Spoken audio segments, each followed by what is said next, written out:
gang violence and other kind of violence. Get away!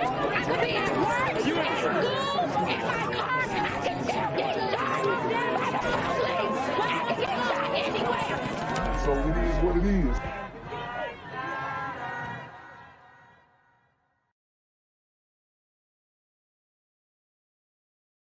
Yo, what's good, BGZM News 17 family? I'm at the corner of Jesse Jackson and Marcus Garvey, and I got some bad news for you. As you can see, I lost my job. I'm out here living in cardboard boxes outside of boarded up vacant homes. YouTube said I'm done getting money out here in these streets. They even took my funky ass suit. So anything right now would help. So go ahead and hit that Cash App, hit that PayPal, hit that GoFundMe. Hell, cop the merch. Or if you want to make the long-term commitment to the Jinquavius Jackson Fund, join the Patreon so that I can continue to put out top-notch content each and every day. Also, check out the Rumble, where there is absolutely no censorship. Link in the description box below. Hey, yo, ain't that nigga Jinquavius? Yo, I recognize. No, that's not me no more. Hey, yo, run your pocket. Y'all tell me what they say. Do the opposite of Antonio Brown and take What over your more store. do you want from me?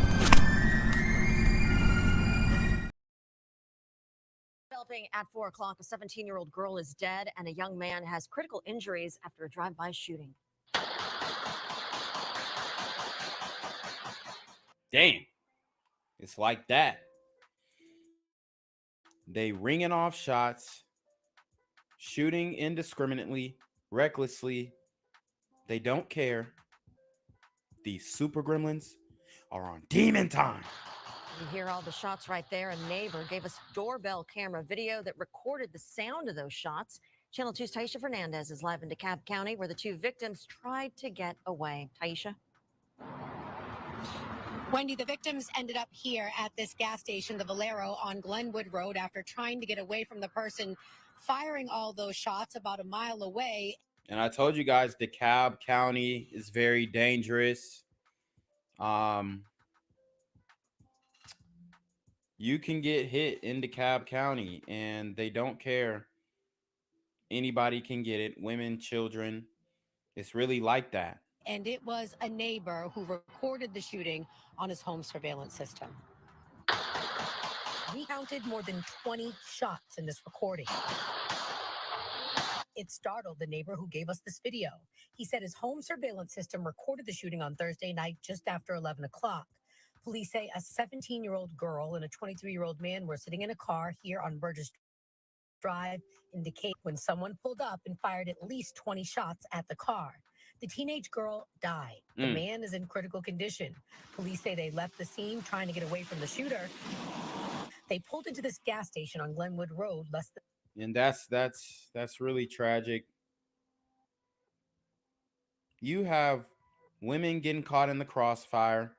She could have been the main target. The man could have been the main target, but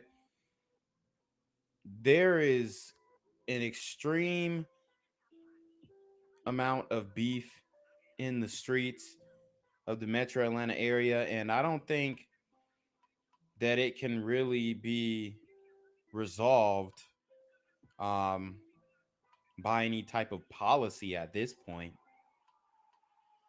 These super gremlins are on demon time. A mile away. We knocked on several doors back where the shooting happened. They put the gun down. No one wanted to show their faces on camera because police are still looking for the shooter. However, they heard the shots. Then I heard a car pull off, sound like a moving fast. So it had to sound like right down the street. When neighbors found out Friday that a girl was killed on their street, they wonder if she lived here. They hope people put down the guns. Getting terrible. Too many young people getting killed these days. Yeah, he's not wrong. We have some leads on who that little girl is, but we are still working to confirm the 17-year-old victim, and the 23-year-old man is still in the hospital in critical condition. We're live in DeKalb County. Indicator Taisha Fernandez, Channel 2 Action News. We have new developments. I'm here on the corner of MLK and Frederick Douglass, where a shooting just took place. And as you can see, it's a pretty rough area. So I'm basically risking my life reporting on this madness. So make sure you do me a favor and hit the subscribe button. Like the video, hell, share the video. And make sure you go ahead and leave a comment down in the comment section to continue the discussion on how we can find solutions to all this son violence in the streets. I'm Jenquavius Jackson, here live, reporting from Atlanta, Georgia, BGZM News 17. Shooting outside of DeKalb County Waffle House that left one man dead. It happened in a busy area of South DeKalb on Flat Hills Parkway. And Channel 2 Steve Gilbox live outside the restaurant. Steve, employees, I know you've been trying to talk to people to get more about what happened here, but we do know there were bullet holes where you were overnight. Yeah, 2 cars shot up here in the parking lot. The restaurant appears to be unscathed. We're going to reopen here. It looks like this morning I tried to talk to one of the employees, but they could not tell me what happened. But again, the police are talking to those witnesses. Also, a number of cameras out here we can see as well. But we did see one car, we believe was an employee's vehicle right by the front doors that had a half dozen bullet holes in the front windshield. The DeKalb police got the call of a person shot outside the Waffle House here on Flat Hills Parkway near Wesley Chapel around 10:30 Wednesday night, and officers arrived, found that victim near a white car. And I don't know if y'all remember that song by Travis Porter. The breakfast at the Waffle House, 20 sausage biscuit. Hold on, excuse me, man. What come on a sausage biscuit? It looked like bullet fragments and shell casings come on the sausage biscuit. It's absolutely ridiculous. They shooting up the Waffle Houses. It can get a little ratchet for sure. No respect. Kind of reminds you of what happened at the Subway earlier this year. Atlanta is not playing, y'all. Car in the parking lot. He is 26 years old. We have not got his name yet, but he was rushed to the hospital, later died. Homicide detectives and crime scene investigators collected shell casings. It looked like there was a bullet through the driver's side window of that car, as well as that front window shattered. According to police, this started with an argument between 3 customers inside the Waffle House. And then it moved outside here where that shooting took place. And they have now moved that last vehicle. And it looks like, again, they are going to reopen this morning. We do not have a good description of the 2 men police are still looking for. But as soon as we get information on a possible suspect, possible shooter here, or any information, again, on that 26-year-old man who was shot and killed, we'll bring it to you this morning. You know, Steve, it seems like that camera's pointed directly in the direction of what happened. And hopefully it's a reminder to folks today to be easy on themselves and be easier with other people. What the hell is he always? He always just be saying some, irrelevant stuff. Be easy on yourself and be easy on other people. I mean, bro, they're shooting over waffles and bacon and egg and cheese. Like, dog, this ain't about being easy on yourself. It seems like that camera's pointed directly in the direction of what happened. And hopefully it's a reminder to folks today to be easy on themselves and be easier with other people in their day to day. Thank you. First, a Lithonia family is heartbroken tonight after somebody shot and killed their loved one in the parking lot of a Waffle House. Good evening. Thank you so much for joining us tonight. I'm Tom Haynes. And someone shot and killed Chico Khalil Goss outside the Waffle House on Flat Shoals Road earlier this week. Police are still looking for the gunman. Fox 5's Angelique Proctor talked with the young man's family about the devastating loss. Khalil Goss's family tells me the 24-year-old had a routine. He went to EMT school. He would come here to the Waffle House where he worked to eat. Then he would head home. But they say that... Wow, man. He's going to EMT school, working at the Waffle House as well. I mean, the brother's doing everything right. The worst of us taking out the best of us. These super gremlins are on demon time. Routine was violently interrupted on Wednesday. Khalil doesn't talk. He's to himself. He's real quiet, real chill. Family members say they were floored when they got the call that Khalil Goss was killed. They say the 24-year-old was leaving EMT school and headed to Waffle House, where he worked as a cook just to get a bite to eat. His family tells me his co-workers let him into the restaurant, which angered other customers who could only order from the window. They wouldn't let. Dang. So they're upset because he was able to go into the restaurant and they're making other people order through the window, but he works there and maybe he wasn't in his work outfit, so they couldn't tell. And the Super Gremlins took offense to that. Nothing to get mad about. You know, sometimes you'll see people cut the line here or there. It's never worth losing your life over. But that's not how these Super Gremlins feel. So, you know, they didn't like the fact that he was able to skirt the protocol, the CV protocol, which is getting a lot of people killed. That they ain't gonna talk about those statistics. How many people are getting murked trying to follow the CV protocol? Let them in because they were closed and you had to order at the window, but they opened the door for Khalil because he was the cook, and they kind of pushed the other two guys out. Once Khalil, who graduated from King High in 2017, got ready to get home, the angry men were still outside and opened fire on the 24-year-old. Wow, so they waited for him to come outside and they did him in. I mean, these dudes are the worst, vindictive, demented, jealous. They don't have nothing better to do but to delete another black man. These Super Gremlins are on demon time. As he got in his car, they started shooting, ran up to his car, started shooting inside of the car. Wow.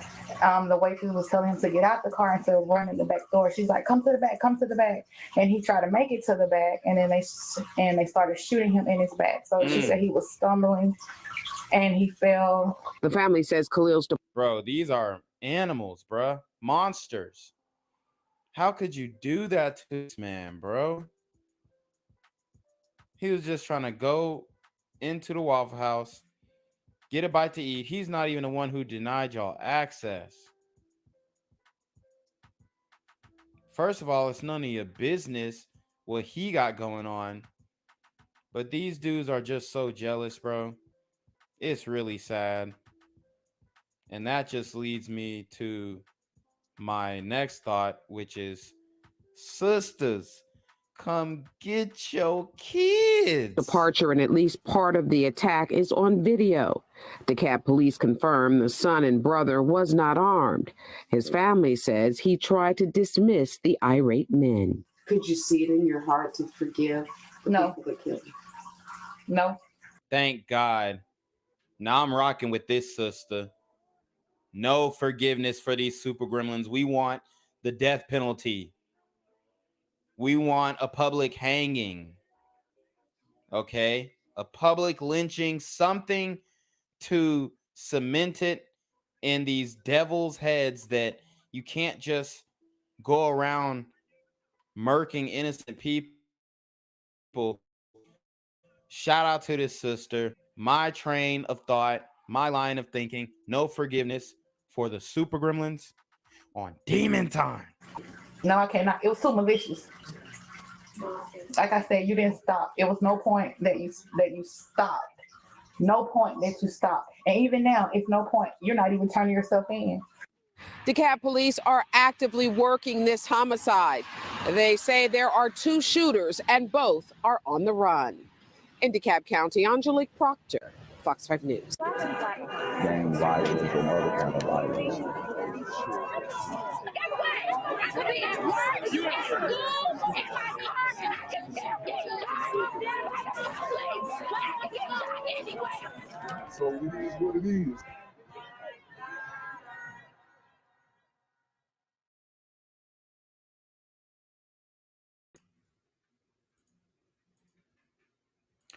What's good, cyberspace? It's the Black Gen Z Mindset. Make sure you go ahead and like, comment, share, subscribe, and get into the video. All right, guys. So I am back. I'm back after a 2-week ban.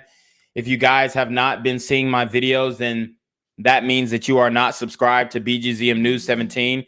The backup channel is where we're posting all of the videos when I am banned.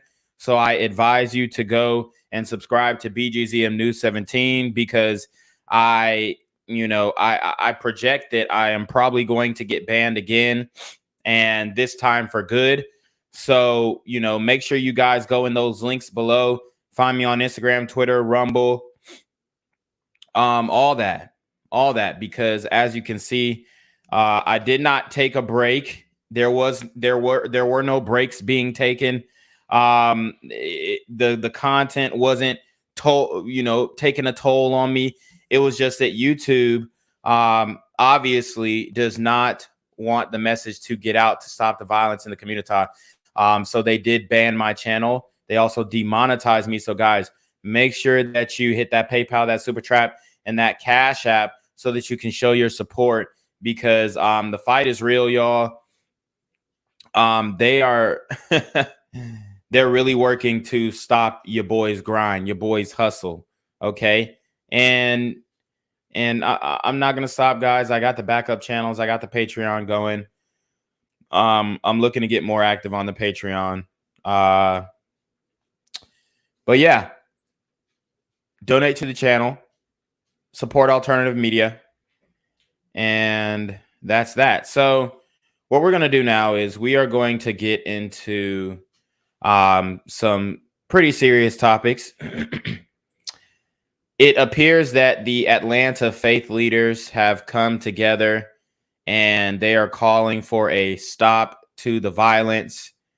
I think they're trying to pray the super gremlins away, which we already know, if you watch this channel, that does not work. And I understand conceptually what they're doing and sending good energy and all that kind of stuff. But at the end of the day, what's going to stop these types of incidents from occurring is swift law and order. That's really what it comes down to. You got to lay the law down and lay it down hard for the violent criminals. Okay. I'm not talking about little petty stuff.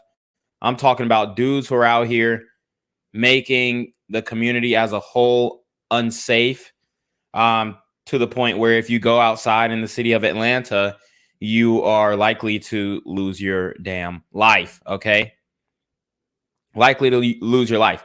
This was a story that I've been following for a week or so.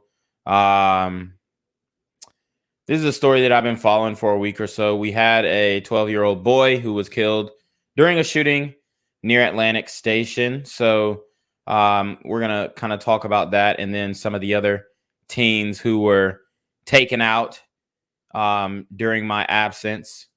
So let's get it. Sounding an all too familiar tune tonight, addressing yet another deadly shooting in the city. Good evening. Thanks for joining us tonight. I'm Joe Ripley. We first brought you this as breaking news last night at 11. One person killed, 5 injured in a shooting near Atlantic Station. And today, we've learned the lone fatality in that shooting was a 12-year-old boy. We began our team coverage tonight with 11 Alive's Dawn White. She was on the scene last night, and tonight she's back near the scene. So, Dawn, what do we know right now?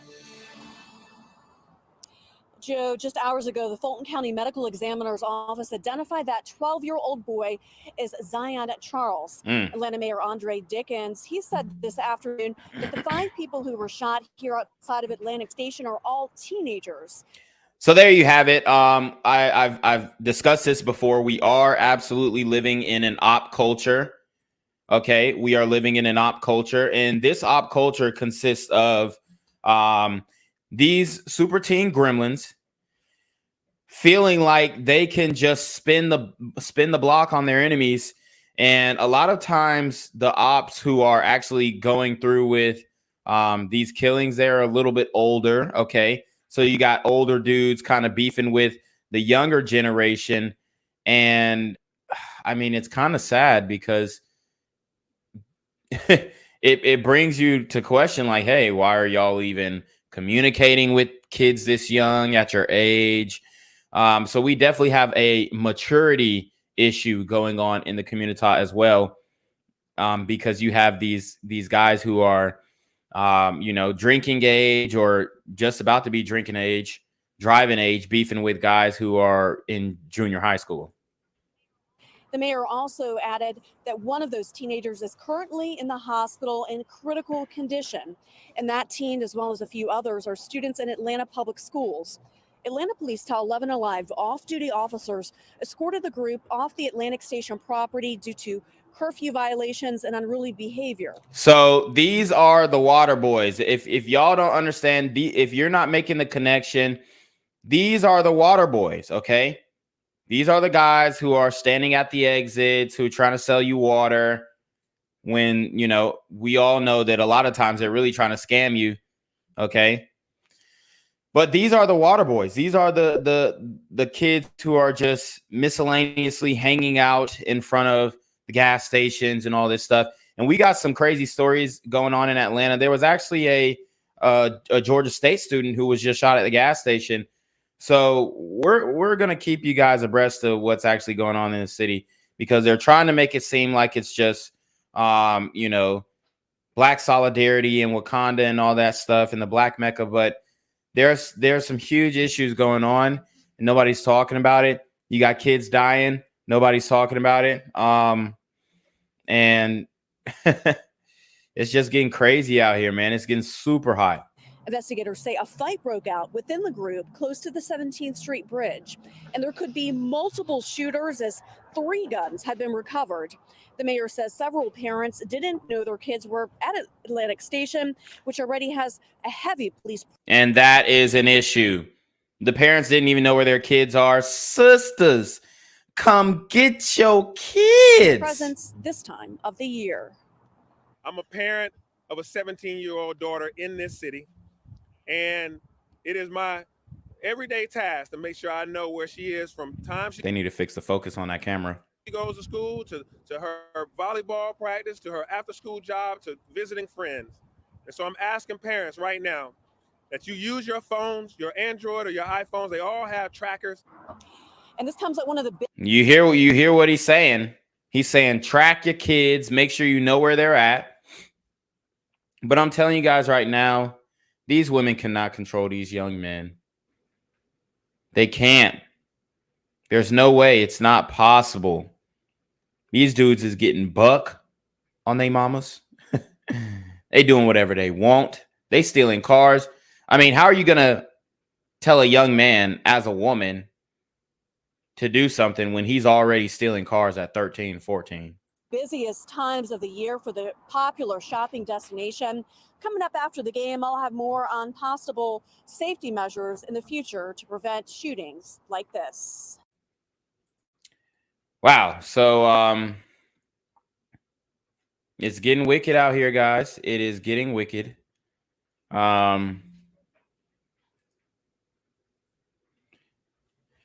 You know, it's so crazy because I do these stories over and over again, and they're all very similar. But yet still, YouTube allows certain content creators to get on this platform, okay, which I addressed in my live yesterday, actually. I think I went live yesterday, and we discussed this because they had just identified the man who ended up deleting Takeoff. So we kind of discussed some of the rappers who were still on this platform, who are still monetized, who still, you know, have their YouTube privileges, even though they actually caught bodies and incited violence and you know, deleted people in real life. Yet my channel is being censored to holy hell for no reason, really. Atlanta's leaders sounding an all too familiar tune tonight, addressing yet another deadly shooting in the city. Good evening. Thanks for joining us tonight. I just played. I'm tripping. Yeah, let me get this the new video up. I shared the wrong tab. I just shared the same tab over again. gonna let this ad run out. But guys, let me know what y'all thinking in the chat. Shout out to Anthony Huber. He says, come on, folks. We are just one march away from safe streets. Yeah. He also says, I can feel it. ATL and New Orleans just have to hire a few more social workers and we can stop this gun violence. Right. Romer Dubois said 12-year-olds ain't even got hair on their nuts yet, and he was getting shot. He also says, when I was 12 years old, I was buying matchboxes and Hot Wheel cars. The hood niggas left you alone when you were 12 back in the 60s. Yeah. Yeah, it's a new time, man. Now you're ops. That's why I keep putting in the caption, y'all ops keep getting younger and younger, because it really is true. The ops keep getting you younger and younger, man. So I'm definitely reading you guys' chats. I won't get to all of them, but I will read you guys' chats and acknowledge your chats. Just make sure y'all hit that PayPal, that Cash App, because we do not have Super Trap. I repeat, we no longer have Super Trap, so you can hit the PayPal and Cash App, show your support. We're going to get through a lot of stories today coming out of Atlanta within the past couple of weeks. I've been banned for 2 weeks, so I got to make up for the time, guys. I got to make up for the time. Ain't no slacking. This type of violence does not sleep, so I can't either. Family, friends, and the community joined together tonight to remember a 12-year-old boy shot and killed outside Atlantic Station Saturday night. Gunfire struck 5 other teens as well. Right now, one of them remains in critical condition. 11 Alive's Dawn White joining us now with how the boy's family is remembering him. Dawn, the family, I'm sure, very emotionally distraught. Well, they are, Joe, and actually the aunt of this, Zion Charles, he describes him as respectful and kind. He had a twin sister and 4 younger siblings who are now coming to terms with him never coming home. Damn. Because of love like that. A somber mood and a sense of grief What the filled hell? this parking lot. They got the damn crackheads singing hymns and shit. That's crazy. Oh, I just want everybody just to know that our hearts are hurting and it's heavy. Denicia Charles, 12-year-old Zion Charles's aunt, helped to organize this vigil to show her sister the community cares about her loss. He was loved. He was somebody's. Another balloon release, another environmental hazard. Okay, another ecological tragedy. This can't be the solution. And this can't be the reaction to every single one of these shootings, guys. I mean, we have to start doing something different, community, because this is not it at all. The balloon release, the candlelight visuals. I can get behind the candlelight visual, you know, and leaving a temporary memorial, but sometimes these memorials seem to linger on, especially when we look at what happened with the Young Dolph situation and how they shut down that business just because they didn't want the memorial to, you know, to be moved. Son, somebody's brother, somebody's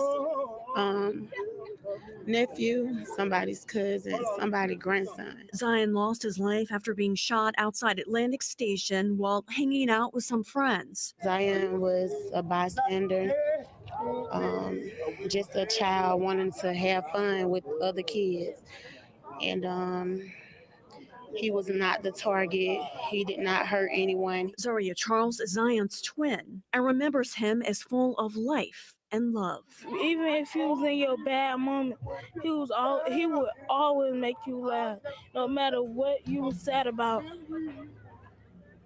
or mad or disappointed about. People can help, first of all, by just praying for us.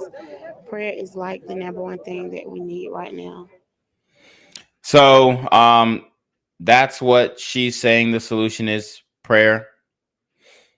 You know, I'm not going to knock it, but we also need actions to follow up with those prayers, because faith without works is dead, as you all know. Prayers are not going to solve this issue. Prayers alone, okay, might make you feel good, might give you the tinglies, but at the end of the day, guys, I'm telling you right now, We're not going to pray this situation away. I mean, how long we've been praying? We've been hoping and praying for a long damn time, and we're getting the same result. Okay, shout out to my guy Larry with the $3 PayPal. Thanks for supporting the channel, Larry. Your donation is greatly appreciated, my friend.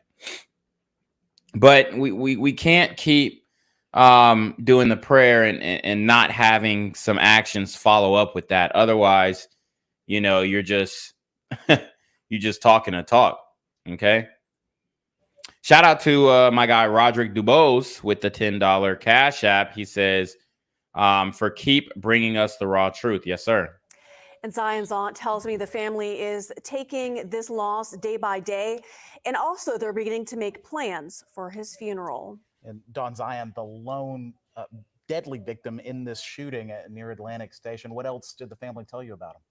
Well, they told me that he was a student at KIPP Metro Atlanta, and I saw many of his teachers and his fellow students at that vigil. They had tears in their eyes, and they were in disbelief that this 12-year-old is gone. A lot of life left ahead of him. Don, thank you so much for following the story from the very beginning. Yeah, man. So there you have it. Okay. And we're going to break down some more of these videos.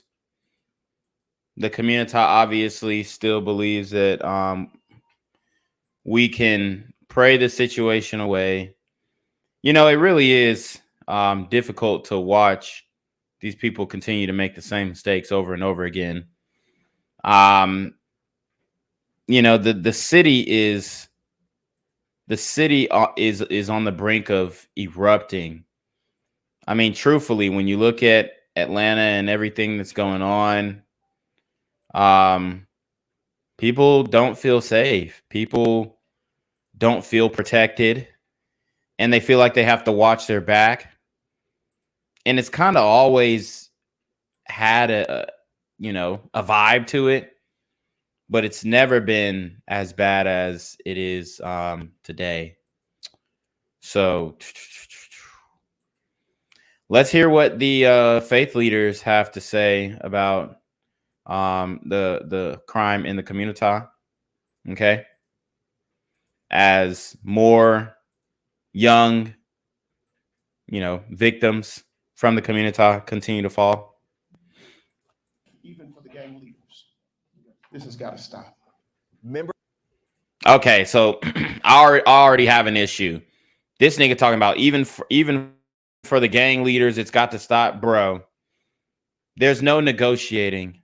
The negotiating stops there.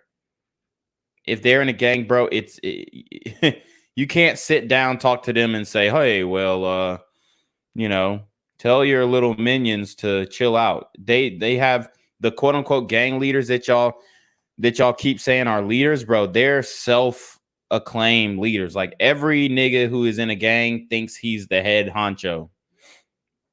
I'm telling you that right now. Especially how clicked up these gangs are in Atlanta. Every nigga thinks he's the head honcho. He's the gang leader. Okay? So that's what you have now. It's a decentralization of power in the community when it comes to the gangs, because everybody can just start their own set.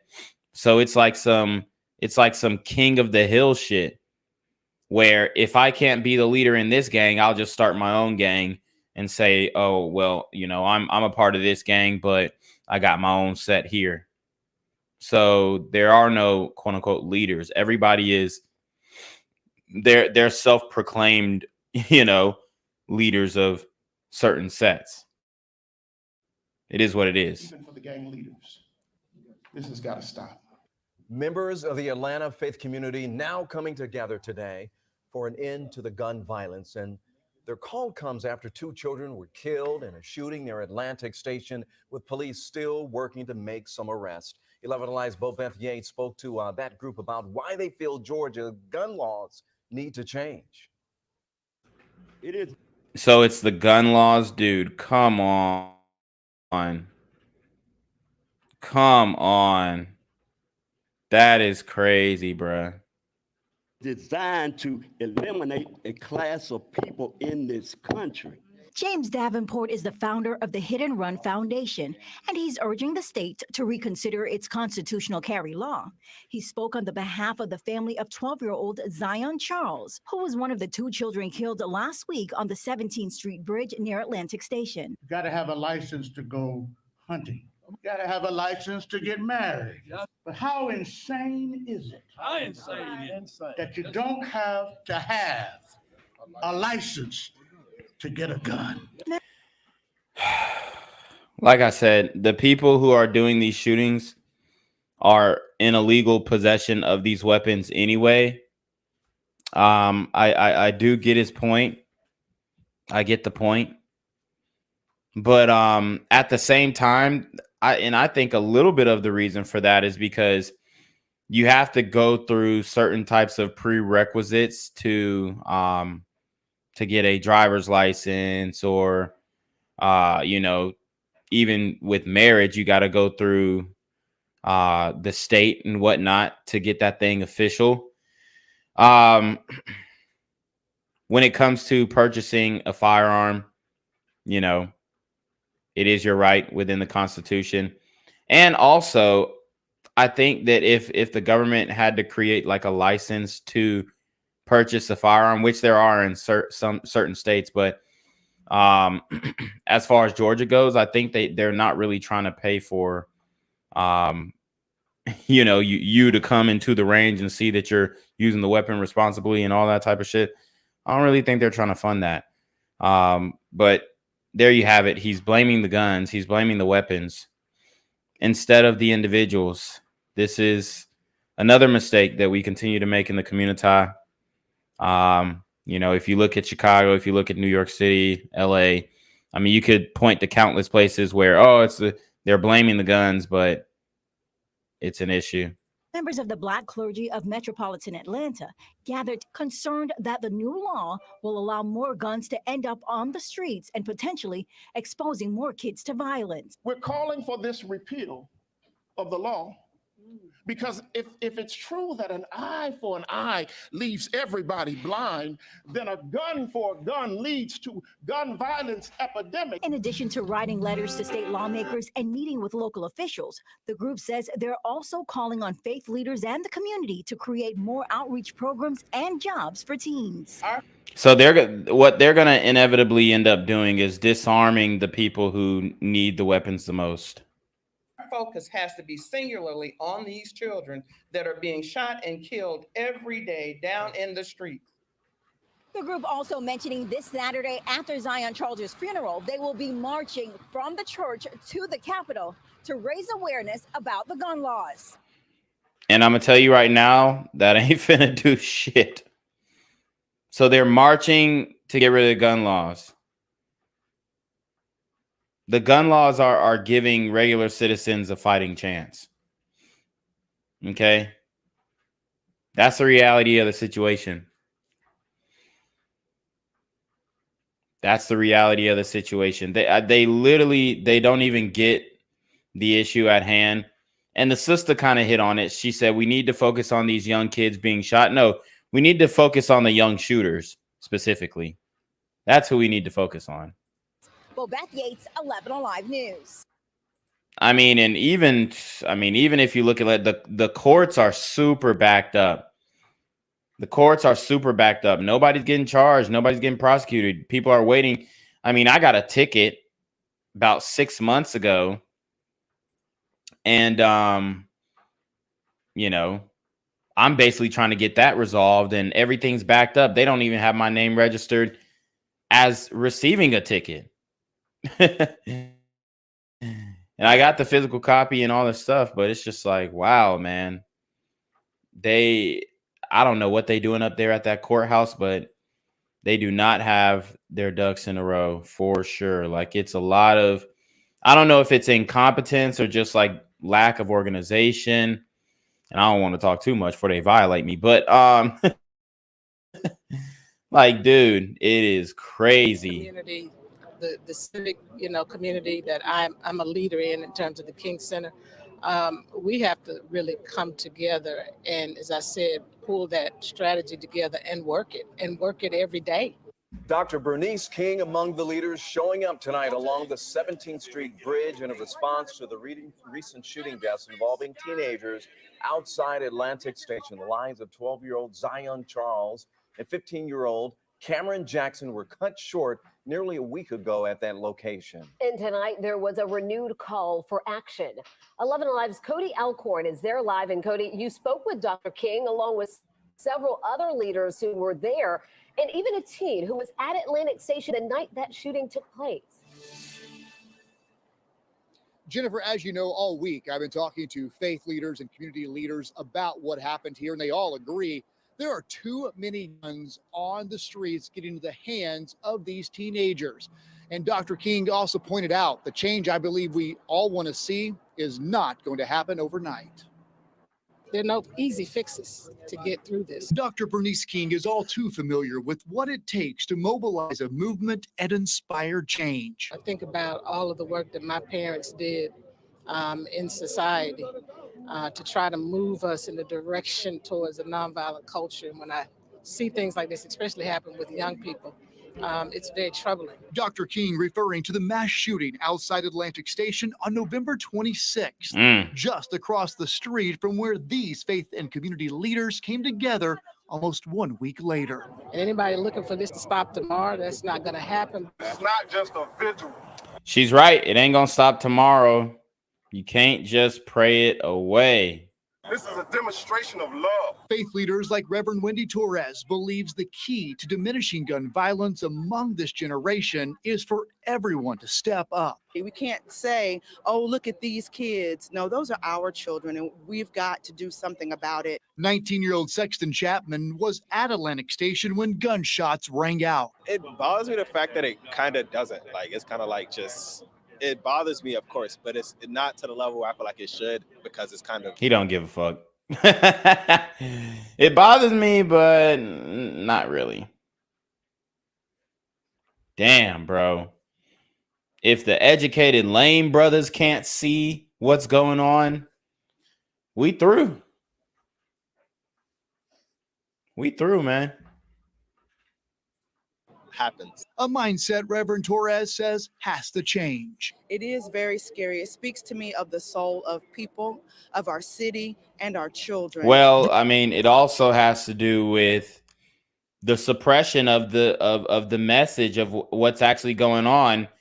You know, anybody who's kind of speaking with my type of wavelength or on my wavelength, like, you're ridiculed in the community. If we're saying, hey, you know, we denounce the things that Young Thug was doing in the streets. We denounce the things that YFN Lucci was doing in the streets. We don't want that to be a representation of our city.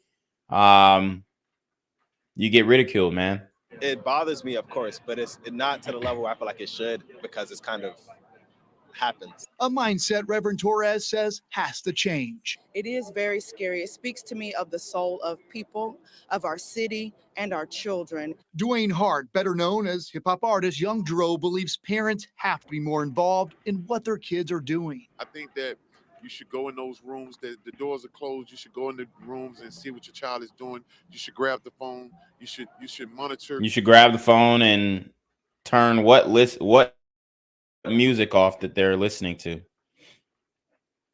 You see, I got into a debate, and I'll probably upload that joint on here, but debating a guy about the music and how influential it is in these young teens' lives. And a lot of the times, like, the music is kind of forming their mindset. I've even heard people say, oh, well, this is the soundtrack to my life. And, you know, this is the artist that, you know, represents my mindset the most. But when the kids are saying that those artists that influence them the most are drill rappers, then you got to start being vigilant, because it's only a matter of time before they start acting these things out. For music, you should monitor all of these things. You know what I'm saying? Pay more attention to your child. One thing everyone out here agreed on, there's a gun issue in this city. A gun issue. Jesus Christ. It's just a gun issue. It's just a gun issue. Not a black community issue, just a gun issue. And this is why nothing is going to change. If they make guns illegal in Atlanta tomorrow, the shootings will go up. It's what they don't understand. We as adults haven't done the right thing in terms of gun responsibility. I do want to point out, you see all the blue lights behind me here on the 17th Street Bridge. Nothing has happened tonight. This is just part of APD showing a presence out here to try to deter anything from happening as people are in and about this area. And that's crazy. The police have to just post up in order to stop anything from happening. It's wild. Again, faith leaders here in the city of Atlanta saying one thing we all need to do is step up and come together as a community. All right, Cody Alcorn reporting for us tonight. Cody, thank you. Well, we've been bringing you the very latest on this tragic. All right, so let's see what Mayor Eric Adams has to say, and then we'll get into some more Atlanta news. Not Mayor Eric Adams. I keep on saying that. Andre Dickens. I don't know why I keep getting them mixed up. You know, we stand here on the 17th Street Bridge. And guys, I know the audio is only coming out of the right analog, so, you know, bear with me here. After a major incident occurred last night, as we have continued to say recently, that Atlanta is a group project. And when a 12-year-old I thought that nigga was going to say Atlanta's a group home. Shit. dies in our city, on our city streets, with 100+ young people that come to this area, came out here and gun violence ensued and a shootout occurred that left 1 dead, 1 critically injured, and 4 others with gunshots that they are recovering from actively. Then the whole village has a responsibility and the whole village is impacted. Last night around 8 p.m., it all occurred right here in this particular area. 3 handguns have been discovered, and Chief will talk more about the incident and those details.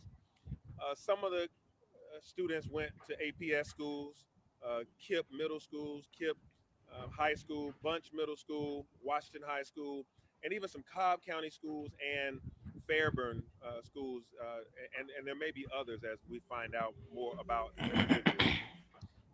The investigation is ongoing, and as I mentioned, APD is on it, and incident reports are being put together, and Chief will speak about it. We're asking that anyone that has camera footage, either from their vehicle or their property, to please cooperate and give APD. And that's not going to happen. We see what happened with the Takeoff shooting. There were at least 30 witnesses, and nobody came and helped the police out. It's ridiculous, man. That information as they can and submit it to APD. I will also, between Chief Shearbaum, who will also have, after that, APS School Superintendent Dr. Lisa Herring will speak about it. But overnight and in this morning, I have spoken to the parents of the student that is deceased. I spoke to his mother. And I've also spoken to the parent of the student that is currently in critical condition right now at Grady. And also to another parent whose son was shot in the leg. And each of the parents, you know, I gave them my condolences, my heartfelt thoughts and prayers and offer of support from the city and myself as time goes on. They were all still in shock and you know, just devastated by the situation. They also communicated, most of them communicated they didn't know their student was here at that time. And they also didn't know much about the curfews that exist at Atlantic Station or at other places where we go. And so the parents don't even know about the damn curfews, man. I mean, don't even know where their kids at. I mean, what can you say, man?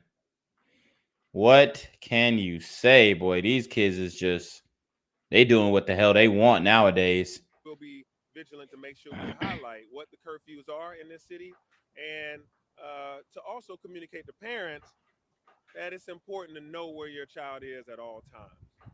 And I'll get to that in a little bit. Yesterday morning, actually, I was having a conversation with people that were talking about, things feel good at Lenox Square and at Phillips Plaza and some other places. And I said, yeah, we've had 1 million interactions, 1 million customers every single month at Lenox Square and Phillips Plaza, and no violent incidents have occurred. And in fact, that's also the case that little or no incidents have occurred at Pond City Market, Greenbrier Mall, West End Mall, and that we've had the Atlanta Jazz Festival, the Peachtree Road Race, Dragon Con, Pride Week, a number of large events all over this city. And on those weekends, we tend not to have large violent concerns. Most of the violence that you see in this city is intrapersonal, escalated dispute, something that we should be able to resolve through conflict resolution. Rarely is it stranger on stranger. But I did have to admit that we had issues here at Atlantic Station earlier this year. And so Chief Shearbaum has worked with the team, and his team have worked with the folks here at Atlantic Station to increase our presence here. So last night, there were 26 Atlanta Police Department officers here working an extra job, an off-duty police officer, along with the 10 security guards that are here at Atlantic Station. That was in place when this incident occurred. We had heightened presence of police officers, and they were carrying out the enforcement of the curfew laws. And this is critical to understand that police presence, all of the things that we've done, still resulted in this incident occurring. And so what we're talking about is all our policing measures and non-policing measures have helped our city be safer, from midnight basketball to a great collaboration with Atlanta Public Schools to the At Promise Center, Police Athletic League. We even had 3,007 students employed this summer in the Mayor's Summer Youth Employment Program that had corporations, nonprofits, agencies of various governments, as well as churches and schools to hire 3,007 individuals to keep them busy, to give them job skills, give them money, and reduce water sales and those things that we don't like in this city. And so that made a tremendous impact on reducing crime amongst youth this summer. And in fact, This man talking about some midnight basketball, bro. Wow, man. They are married to that idea of midnight basketball, man. It's a lot of shit going on. It doesn't look like what's his name? Andre Dickens has the answers. Let's see. So we're just going to go ahead and move on to the young sister who was killed at a Clayton County high school party. This one you might have to brace for, guys. Very sad story here. Very sad story. We have young lady by the name of, Layla Renee Harris. Okay. Layla Renee Harris, shot and killed. I think this was yesterday, actually. Yeah, yesterday. Oh, man. So let's get into it.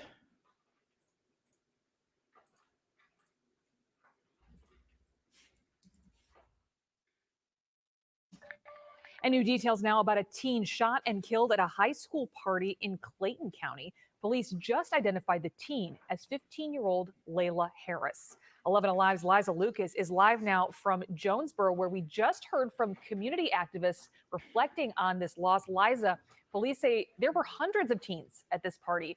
What do we know about what happened? Kristen, police basically said that Layla Harris was caught in the crossfire while simply attending that high school party. Now they're hoping that anyone who was at that party or anyone with any information at all will come forward in regards to this shooting. So they keep asking people to come forward. You know that's not going to happen.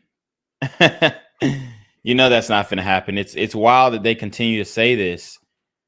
But this is not even. It's almost like it's a non-factor. Okay, it's a non-factor. As they continue to work the case, Clayton police telling us that they responded to the shooting around 11 p.m. Saturday night off of Citizens Parkway in Morrow. They saw hundreds of teens running from the area. Now, police say they believe the shooter was asked to leave that party at one point. That person came back. And there you have it. Tried to kick him out. Tried to make sure that the unruly individual was removed from the premises, and he comes back and spins the block. With an accomplice, they say, and shot up the location. Officials say Harris was injured as gunfire broke out.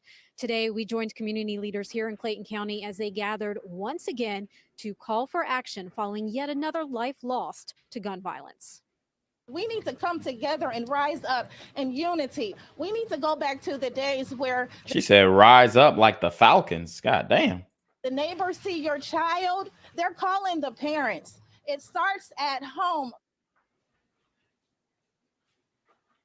Clayton police telling us that they believe this party was attended by students from across the metro area.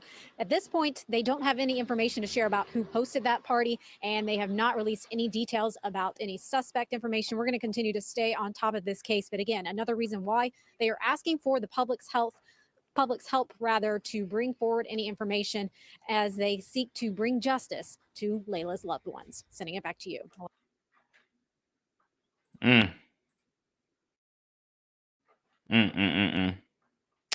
All right. Let's get back into this.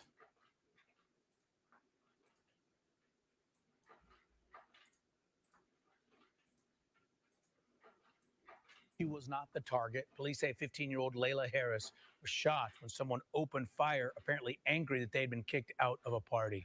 Channel 2's Tom Jones live in Clayton County. And Tom, activists are pleading for these killings to stop.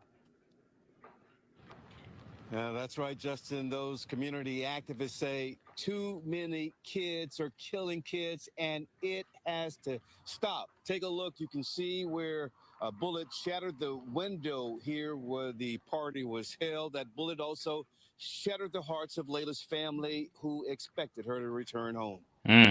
Each and every day, someone is dying due to the gun violence. Community activists say on too many occasions that somebody is a child. We recently lost a 15-year-old child. This is ridiculous. Clayton County Police say 15-year-old Layla Harris was doing what most kids do, enjoying a party thrown for metro area students around 11 Saturday night on Citizens Parkway. But trouble started when someone at the party was escorted off the property. He came back with an accomplice and he shot up the location. As students ran for cover. God damn. And there was this song that was kind of popping in Atlanta, and the hook was like, oh, we shoot up your party and all this type of stuff. I could never even find the song or who sang it, but it was popping in like all the clubs for a minute, especially this summer. And now the ramifications of that song are ringing out in the community on more occasions than one. Layla was hit and killed. Community activists held a news conference where they said the killing of kids, often by kids, is out of control. It's like they don't care about the repercussions or the punishment. They say we need to keep guns out of the hands of children, and people need to speak up if they know something. It starts at home. We need parenting. We need our teachers, our preachers. I just want justice for my son. Karina Matthews spoke at the news conference about her 19-year-old son who was murdered, along with the 16-year-old back in October. She said each time another child is killed, it only adds to her pain. It's just sad. You know, something got to be done. And looking at surveillance video and following leads in an effort to find the shooter, police are asking anyone with any information about this crime to contact them. Meanwhile, go to our website, WSBTV.com, to see how you can help with a GoFundMe account. It's been set up to get Layla's body back to St. Louis, where she will be laid to rest. We're live in Clayton County. Tom Jones, Channel 2 Action News. Yeah, man, it's dirty in these streets for show. 15-year-old girls being shot and killed. I mean, these super gremlins, they are not playing with y'all. They ain't playing at all. He said the song's Polo G. Hold on. Oh, you talking about the I'm with the gang? Yeah, that shit. Yeah. Let me see. Let me see what the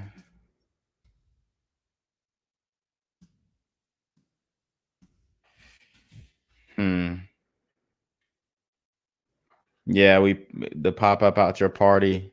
I'm with the gang shit. Yeah, that might be it, but then I thought there was another one too. I don't know though. It's so many different songs that sound the same. Been killed in one of two shootings taking place near the campus in the last 48 hours. And at last check, police were still searching for the suspects in both of those incidents. 11 Alive's Tracy A. McPeer is live near the school where she spoke with concerned students today. Tracy. Well, right now there is a larger police presence around the GSU campus where yesterday some students tell me they could hear the shooting from their dorm rooms. I was laying in bed talking to my mom, and then I heard boom, boom, boom at the gas station. Freshman Christian Kelly says it was 4 o'clock on Sunday when he heard the gunshots from the racetrack gas station, where Atlanta police say a man was shot and killed. We looked out, and we saw people running, and there was cops and ambulances around it everywhere. Georgia State confirmed the victim was a student. Then, just hours later, another shooting happened nearby, across from the Waffle House on Cortland. A man and woman were injured and brought to the hospital. We go to the Waffle House every day.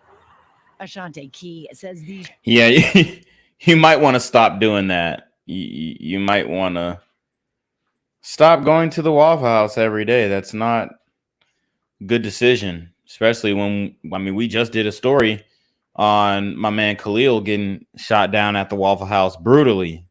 Shootings are traumatizing. Wow, this is actually happening right in front of our campus. It was really heartbreaking. Now, police have not said whether or not the two shootings are related, but in a letter yesterday to the community, the GSU president said that he believes because police told that the shooting at the gas station was targeted, but he didn't say why. In downtown Atlanta, Tracy A. McPeer, 11 Alive News. Shit. I mean, and we'll be here all day reacting to stories like this. Doesn't stop. Tonight, police are pleading for the public's health after 15-year-old Layla Harris was shot and killed at a party. And while that party happened in Clayton County, we have just confirmed the victim attended Sprayberry High School in Cobb County. And police tell the 11 Alive's Liza Lucas hundreds of teens from all over Metro Atlanta were at that party at the time, and they believe somebody knows something. Police say Layla Harris was caught in the crossfire while attending a high school party along with hundreds of other teens. Now they need anyone with any information to come forward. It really is sad for 15-year-old. A shattered window, one of the few signs of a deadly shooting claiming the life of 15-year-old Layla Harris. It was here off of Citizens Parkway in Morrow that Clayton police say a large group of teens gathered for a party on Saturday, and where police responded to a shooting around 11 p.m. When they arrived, police say they saw hundreds of teens fleeing the area. Clayton PD believed the shooter had been kicked out of the party earlier in the night, only to return. He came back with an accomplice and he shot up the location. Brandon Wilcox owns the business next door. He's been worried about parties like this before. Because at 2, 3, 4 o'clock in the morning, I'm seeing that there's teenagers still hanging out. Yep. And this brother, he owns a business next door, and he's like, hey, this has to stop. It's not good that you have these super teen gremlins out this late at night. They're up to no good. They're getting kicked out of parties, getting in their feelings, coming back and spinning the block. It's not a good thing. So he recognizes it, but seems like the community is just slow to catch on. Often hear the conversations, and it's like, man, something can happen at any given time. Now, with another life lost to gun violence, community leaders in Clayton County say change can't wait. We need to come together and rise up in unity. We need to go back to the days where the neighbors see your child, they're calling the parents. It starts at home. Clayton police believe students from across several metro Atlanta high schools attended Saturday's party, and they believe someone knows who the shooter is. They're asking for help as they continue to work to bring justice to Layla's loved ones. In Jonesboro, I'm Liza Lucas, 11 Alive News. And if y'all think that one of those teens are going to talk in honor of their classmate, got another thing coming. There's definitely a lack of integrity going on when it comes to these young kids in the community. For sure. I mean, it's not even a question.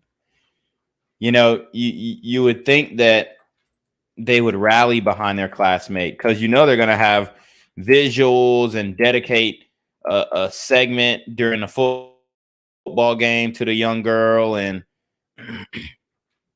all these different types of things. But the reality is, if somebody actually knows somebody or knows someone connected to it and could identify them, you know, they're sitting on that information. Okay.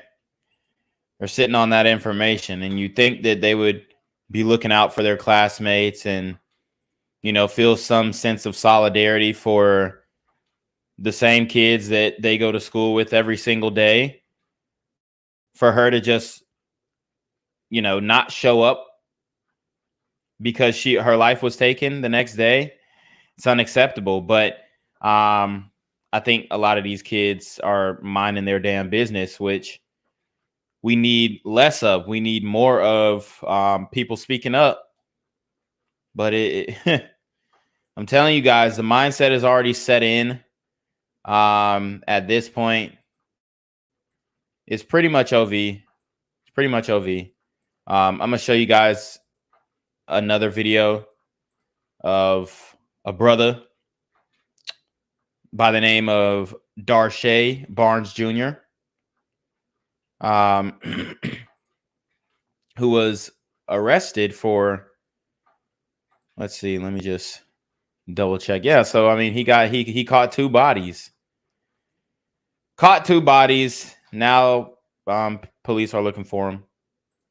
And I think they ended up getting him. Let's see. Yeah, so they identified him. They haven't arrested him yet. He's on the streets, guys. So if you're in Atlanta, be on the lookout. Let's watch.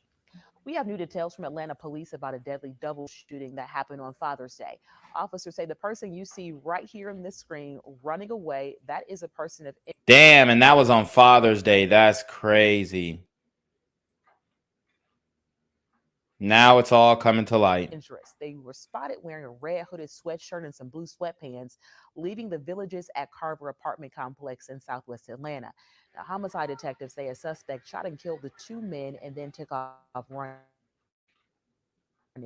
Police are asking anyone with information to please give them a call. So there you have it. Bruh caught two bodies that day. Shit. And this nigga don't give a fuck. I'll just show you guys his picture real quick. This nigga don't give a damn, boy.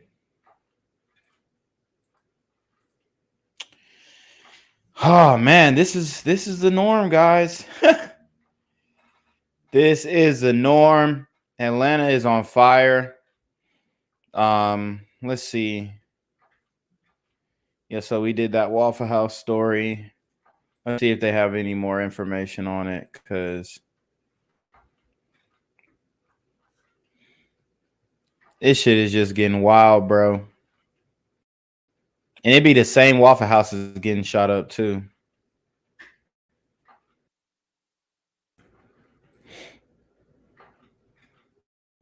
Be the same Waffle House getting shot up, and you got college students getting killed as well. Let's see. Let me pull up this story of the Georgia State student.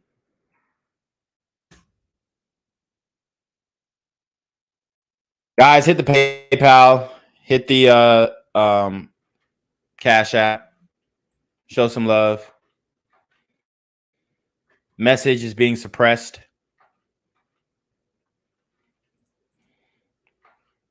It's getting tough out here, guys, to expose the truth, man.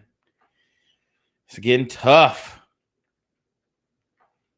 And it just seems like if you end up talking about these things, especially if you're sincere, okay, and you're presenting actual viable solutions, you're definitely going to get suppressed, man. Seems like that's just what's going down on these social media platforms.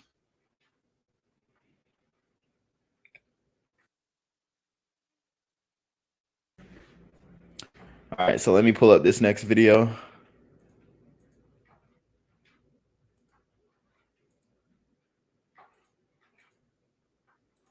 This one's not too long, but Of this scene where someone shot and killed a man near Georgia State University in downtown. It brought you this story as breaking news on Channel 2 Action News at 6.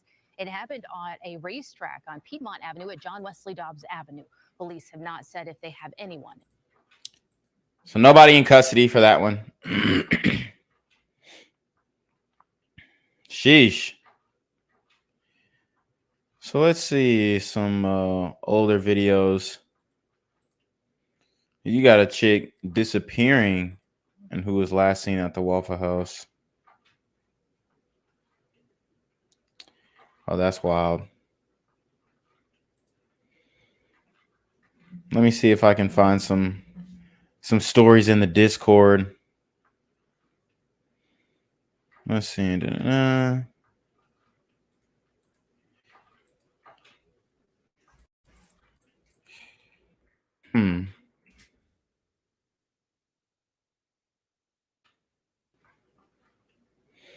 Okay, we got some updates on the Sequoia Turner case.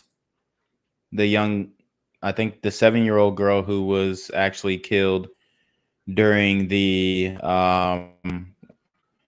what's that man's name? Rashard Brooks police shooting. So the 7-year-old girl who was shot after the protest there. Give you some updates to that one. The guy who ended up shooting her, obviously, I've broken down before, had a very extensive criminal history, but now that is being affirmed. So let's get into it. The Court of Appeals will allow evidence of a previous crime to be used against one of the suspects in the Sequoia Turner case. Fox 9's Brittany Edney joins us from the live desk with details on the ruling. Yeah, Alex, this appellate court ruling means that suspect Jerome McKinney's prior criminal activity can be admitted at trial. The decision cited in favor of the Fulton County District Attorney's Office after prosecutors appealed the trial court's ruling. McKinney is one of the suspects charged in connection to the shooting death of 8-year-old Sequoia Turner, who was killed back in July of 2020 at the South Atlanta Wendy's, where police shot and killed Rayshard Brooks just a few weeks earlier. Julian Conley is also charged. So as you can see, they killed this little girl in protest against the police for the death of Rayshard Brooks, who was completely in the wrong. And the whole shit show happened after that, as you guys know. Man, oh man. All these things are kind of coming back around. It's getting rough out here in the city of Atlanta. Charged in connection to Turner's death. Both remain behind bars as they wait for trial. For months, Turner's uncle has maintained that her family has faith in the justice process. We trust in the word, we trust in God, and we don't believe in revenge because we not handling everything. So we want the world to know it's no revenge, we just want justice, because one thing about it, they took an angel from us. Fulton County District Attorney Fonnie Willis told us, quote, "Fighting gang violence is a top priority for me, especially in a tragic case of the murder of an innocent child. We appealed in this matter to fight for the principle that the jury should hear the evidence of the defendant's history of gang violence." This decision will allow prosecutors to bring up 3 past incidents they say show McKinney has gained ties. Reporting from the live desk, I'm Brittany Yedney, Fox 5 News. Thanks for staying on top of that, Brittany. We appreciate it. Yeah.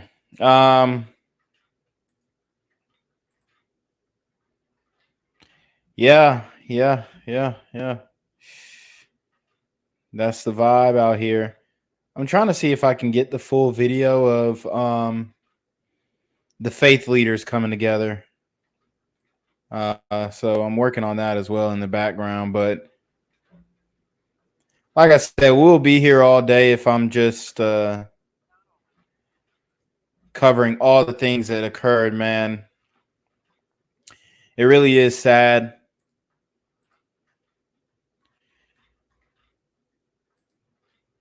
Okay, I thought I saw some weird shit. Hold up.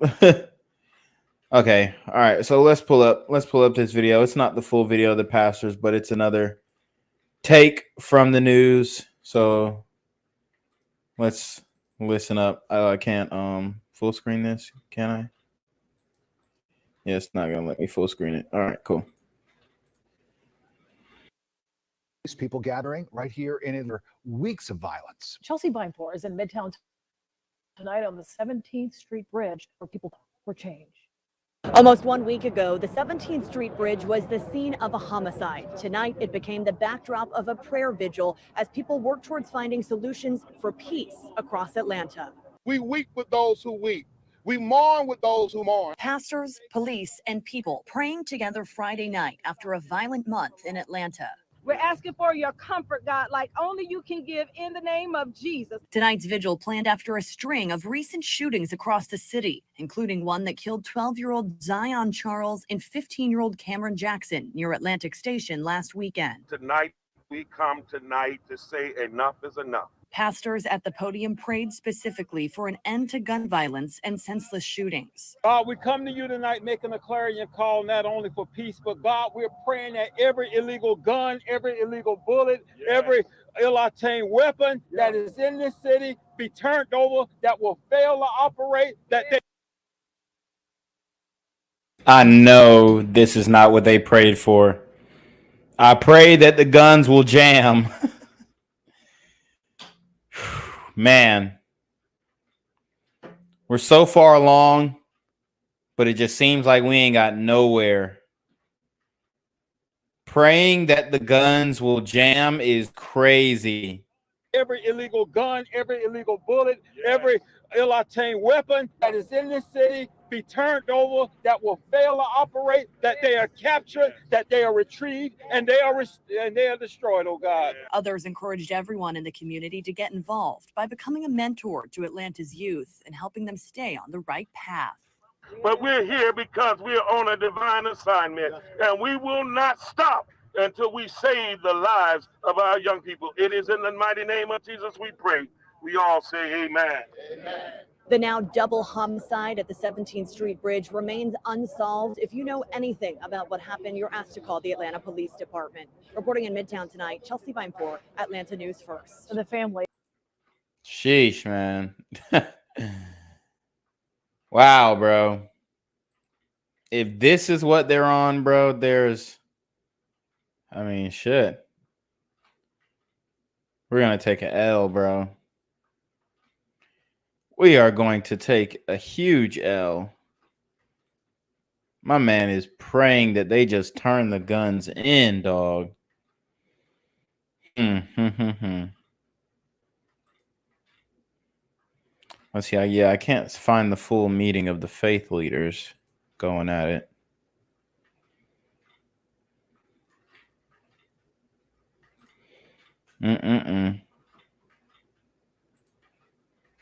Let's see. What do you think, guys? What do you think? Romare says, oh my goodness, praying to an abstract figure. Dub says, hold on, sorry. He says, I think that, hate to say it, more CCTV cameras might help catch gremlins committing crimes. I wish there were more laws against wearing blue masks. He said my local 7-Eleven got robbed at gunpoint by a masked person a few months ago. Wow. Anthony Huber says another shooting, another pastor, another prayer vigil.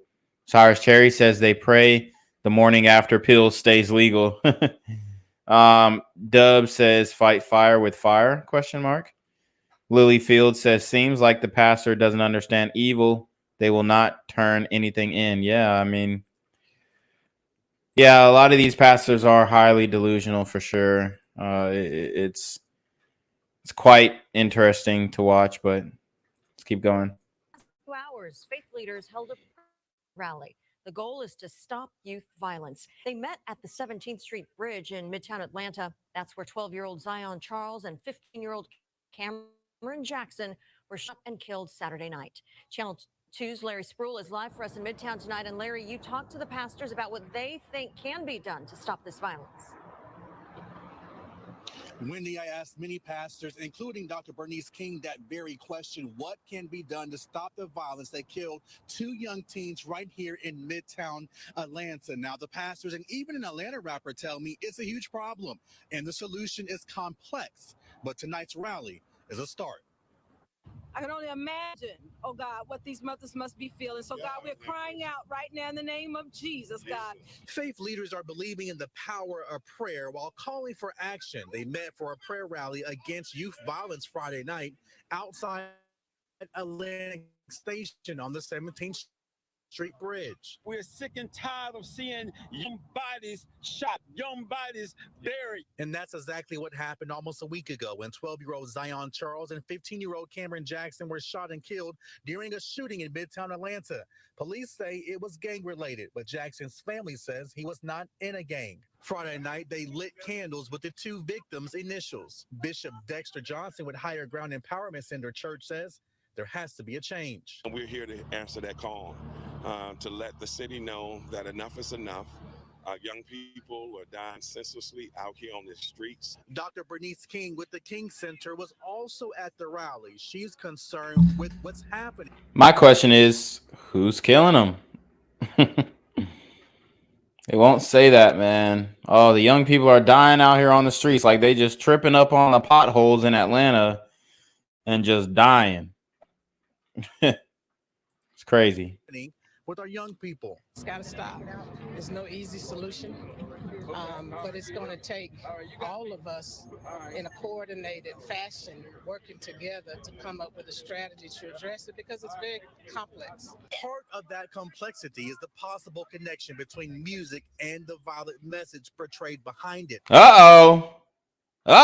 And if you guys didn't watch my debate with the African from New York about how music is influencing, the violence that's going on in the community. Even the news is saying, okay, well, the music is definitely playing a part in these murders for sure. TL's rapper Young Dro has a young son. He tells me he wants to address that connection. I would suggest that rappers hold a panel to actually tell what they meant behind some of the music, because we don't actually put out music for you to actually live that way. But and that's the issue. The thing is, they do put out the music to, I wouldn't say that it's necessary. It's a reflection of their own thoughts, our own thoughts. Okay, let me include myself in that. It's a reflection of our thoughts, our artistic expression and whatnot, and then a little bit of mimicking what sells. And right now what sells is drilling, killing, sliding on ops, being demonic, and being the most gangsta nigga with the most bodies. So that's what's selling now to the young niggas. So him suggesting that rappers get on a panel and explain their lyrics, that's kind of what we got Rap Genius for. So I don't really know if that's going to work at all. Even if every rapper was to come out and say, hey, I don't live the way that I live, it still sounds too good on the track. And people still want their rappers to be authentically living that type of lifestyle. So even if they don't even if they're not in the streets or whatnot, they still want to see the rappers point, loaded weapons at the cameraman while he films them do monkey shit. Sometimes it influences you to do the wrong thing. Channel 2's Larry Sproul back out live with us. And Larry, I'm glad that Young Dro recognizes that words, lyrics do matter. But both Dr. Bernice King and Bishop Johnson, they mentioned changes and solutions, and it's no easy fix. Did they offer any specifics tonight as to what actions can be done now to curb this violence? Well, when they said there's really not one simple solution or one answer for right now, but they will continue this conversation during a town hall meeting next week. That information is on our website, WSBTV.com. Dialogue is important. The next step, then actions to take. Larry, thank you. So here is a look at those teenagers accused of the killings near Atlantic Station. Crime Stoppers is offering a $10,000 reward. Call 404-577-TIPS. It's on your screen, 404-577-8477.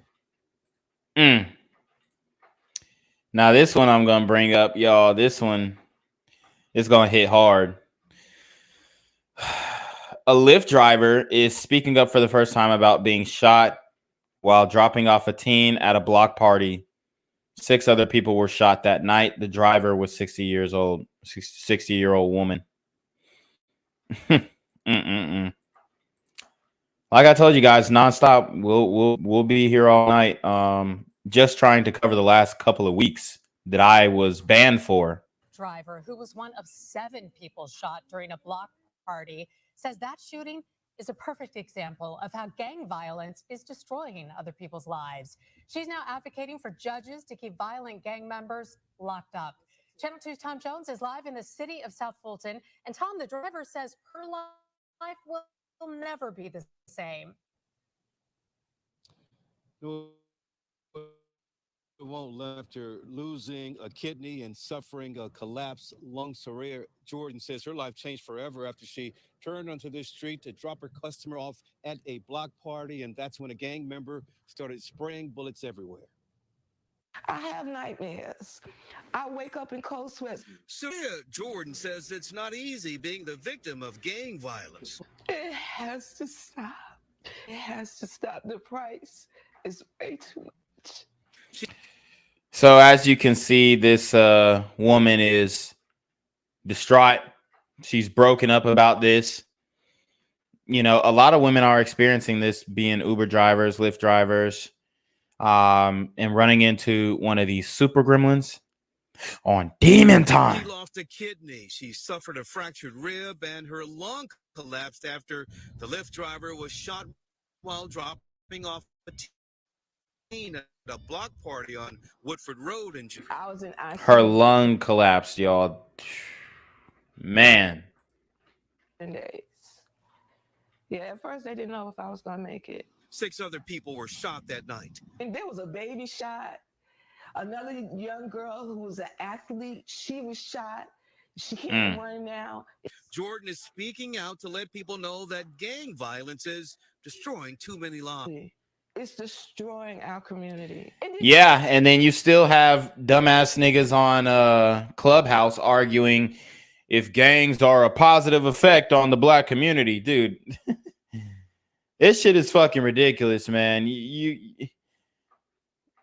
I mean, this stuff is like almost uncurable because the communitized just kind of, they're just so stuck in their ways that they want to justify being gangsta. Like they want to justify it so hard, and they'll die on that hill, and they'll even kill you in an argument about that. Okay, this shit is absolutely ridiculous, man. And they actually let these people back out. City of Fulton police arrested Javon Anderson in the shooting. He faces multiple charges, including aggravated assault and gang charges. Jordan says Anderson was in trouble before the shooting, and someone in court asked the judge to let him back out. I don't think he ever needs to be let out. Jordan says she can't find a job and she is about to lose her home, all because of gang violence. It's turned my life upside down. I've essentially lost everything. Yeah, and Anderson is bail without bond. Go to the store on our website and click on the GoFundMe link if you would like to help George deal with the aftermath of this horrible shooting. We're live in the city of South Fulton. Tom Jones, Channel 2 Action News. There you have it. So the gang members are still arguing that they're a net positive on the black community. And this woman is telling you, hey, the gang violence destroyed my life. It ruined me. It's making me lose my home. Okay. So, man, we got more information on these gangs, which we'll break down this video real quick. Should be a good one. We have a ex-con who is talking to kids, trying to help them from being lured into gangs. So we're talking about solutions. Let's see if the brother is going to be able to come up with any. But let's see what you guys thinking. Nunya says intent comes from the heart. Dub says agreed. It's all up to the individual. Anthony Huber says abolish the welfare state. Get fathers back in the homes. Dub says Tommy Sotomayor, a fatherless America film. Nunya says stop bumping uglies with evil thugs. Sire Sherry says you'll be here all night trying to cover the last 24 hours in the community. Absolutely. Dub says BGZM, you told us about how some kid that saw a chicken in a stream while walking with you in your childhood attacked the chicken and killed it. Why? That's crazy. Yeah. It was a crazy story. Go back to, I think that was people I know personally who were affected by Super Gremlins on Demon Time. A legendary live video that I did about all the people that I knew personally who were, killed by Super Gremlins on Demon Time. So go back to that video. I tell a whole bunch of personal stories about my own individual experience in my life. So go back to that. Clifton Floyd says ghetto ignorance is a pandemic. Dub says, why do people believe that life will be better without police? That's Anarchy, Mad Max 2 movie. Dub says it is sad. Nunya says, so they face no consequences.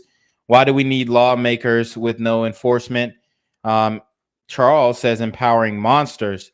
Dub says then everyone must join a gang to survive. Right, man. Oh man, here we go.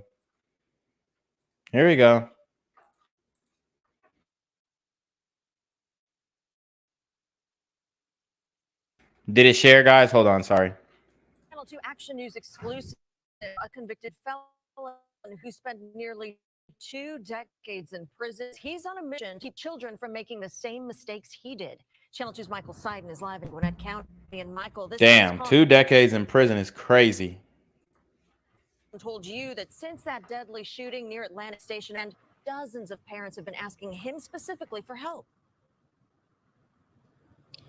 Yeah, Winnie, in fact, during our interview, his phone was buzzing with parents who were reaching out, asking for help.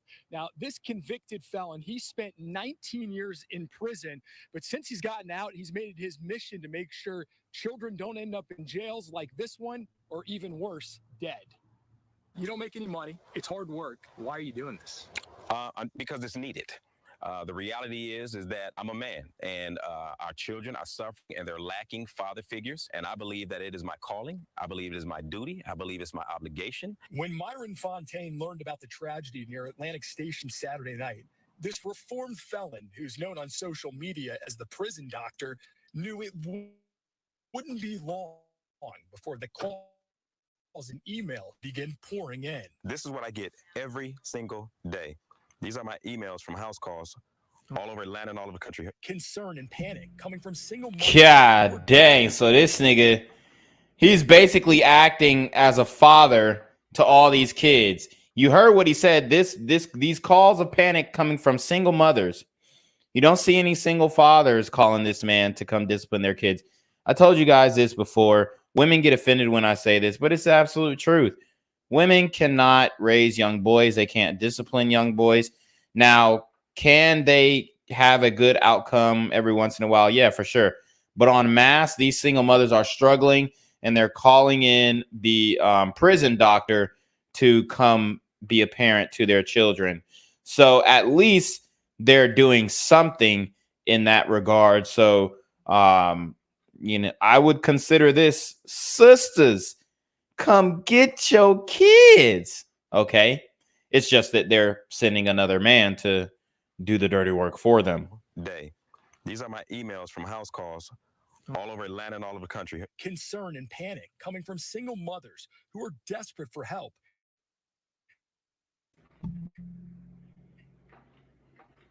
In full, that their own children may fall. I spent 19 years of my life Damn. in prison for vehicular armed robbery when I was a kid. My mission when I came home was to prevent our kids from going to that place that I went to. So the prison doctor is traveling across metro Atlanta, making house calls and using experiences to help save hundreds of lives. They're drawn to the gangs because the gangs are what gives them or makes them feel that they're being accepted. So I break up that myth. And so far, the hard work has been paying off. Kelly Gray invited us into her home Wednesday. She says she nearly hit her breaking point in 2020 after her 11-year-old son, Grayson Burton, lost his father. Saw him gravitating toward the wrong crowd, very heavily on social media. So she there you have it. Heavily on social media, thugging, keyboard thugging, because that's where it starts. Niggas start, you know, joining a group chat, and next thing you know, he's being jumped in a gang. Reached out to the prison doctor for help. His words, his actions, he's more respectful, he's more thoughtful. He's the son that I've always wanted. How does it feel to have somebody in your life that encourages you? Feels good. Does it make you feel like you can do anything? Yeah.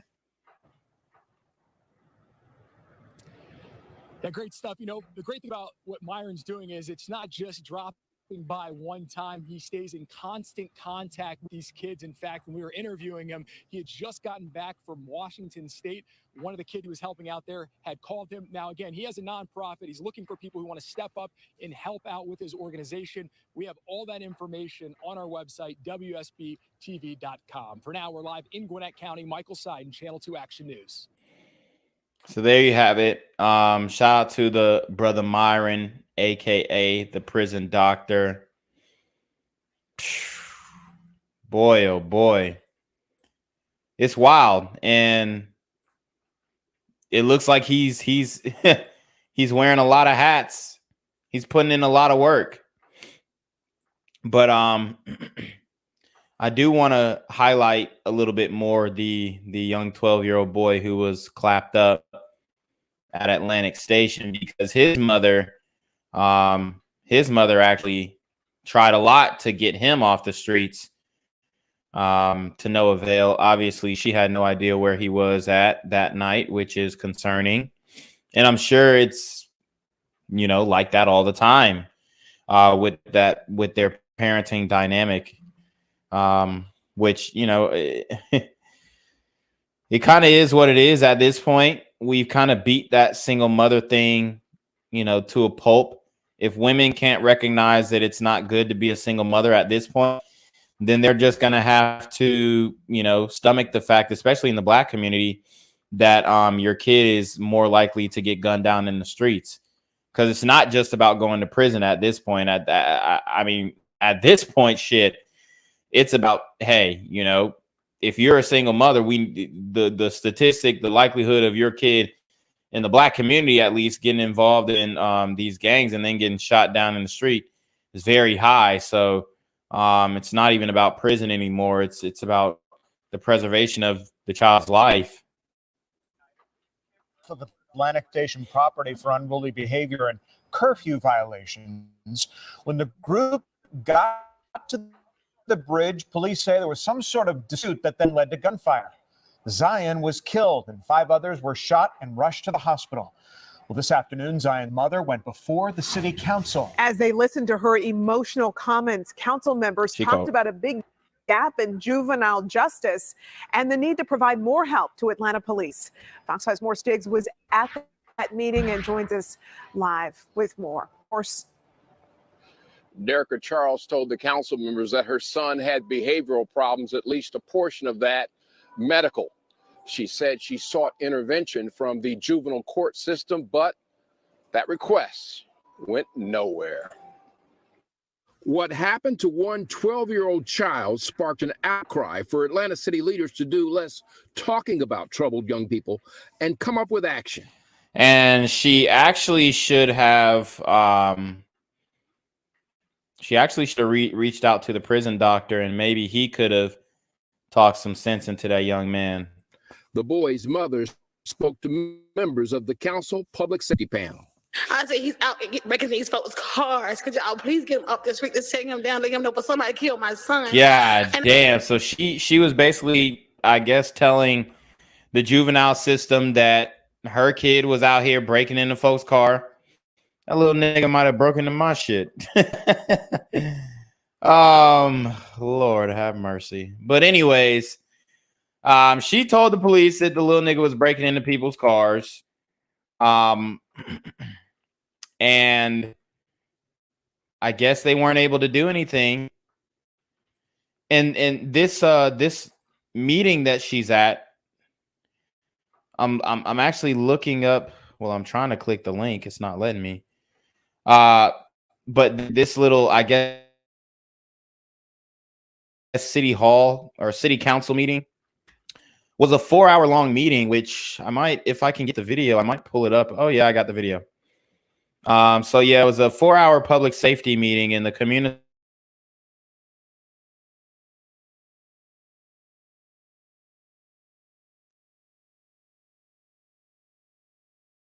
Guys, can you hear me?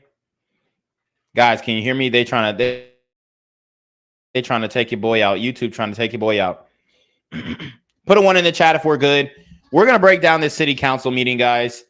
We're going to break it down. It's 4 hours long. I'm not going to break down the whole thing, but we're going to skip through and listen to the gripes of the community.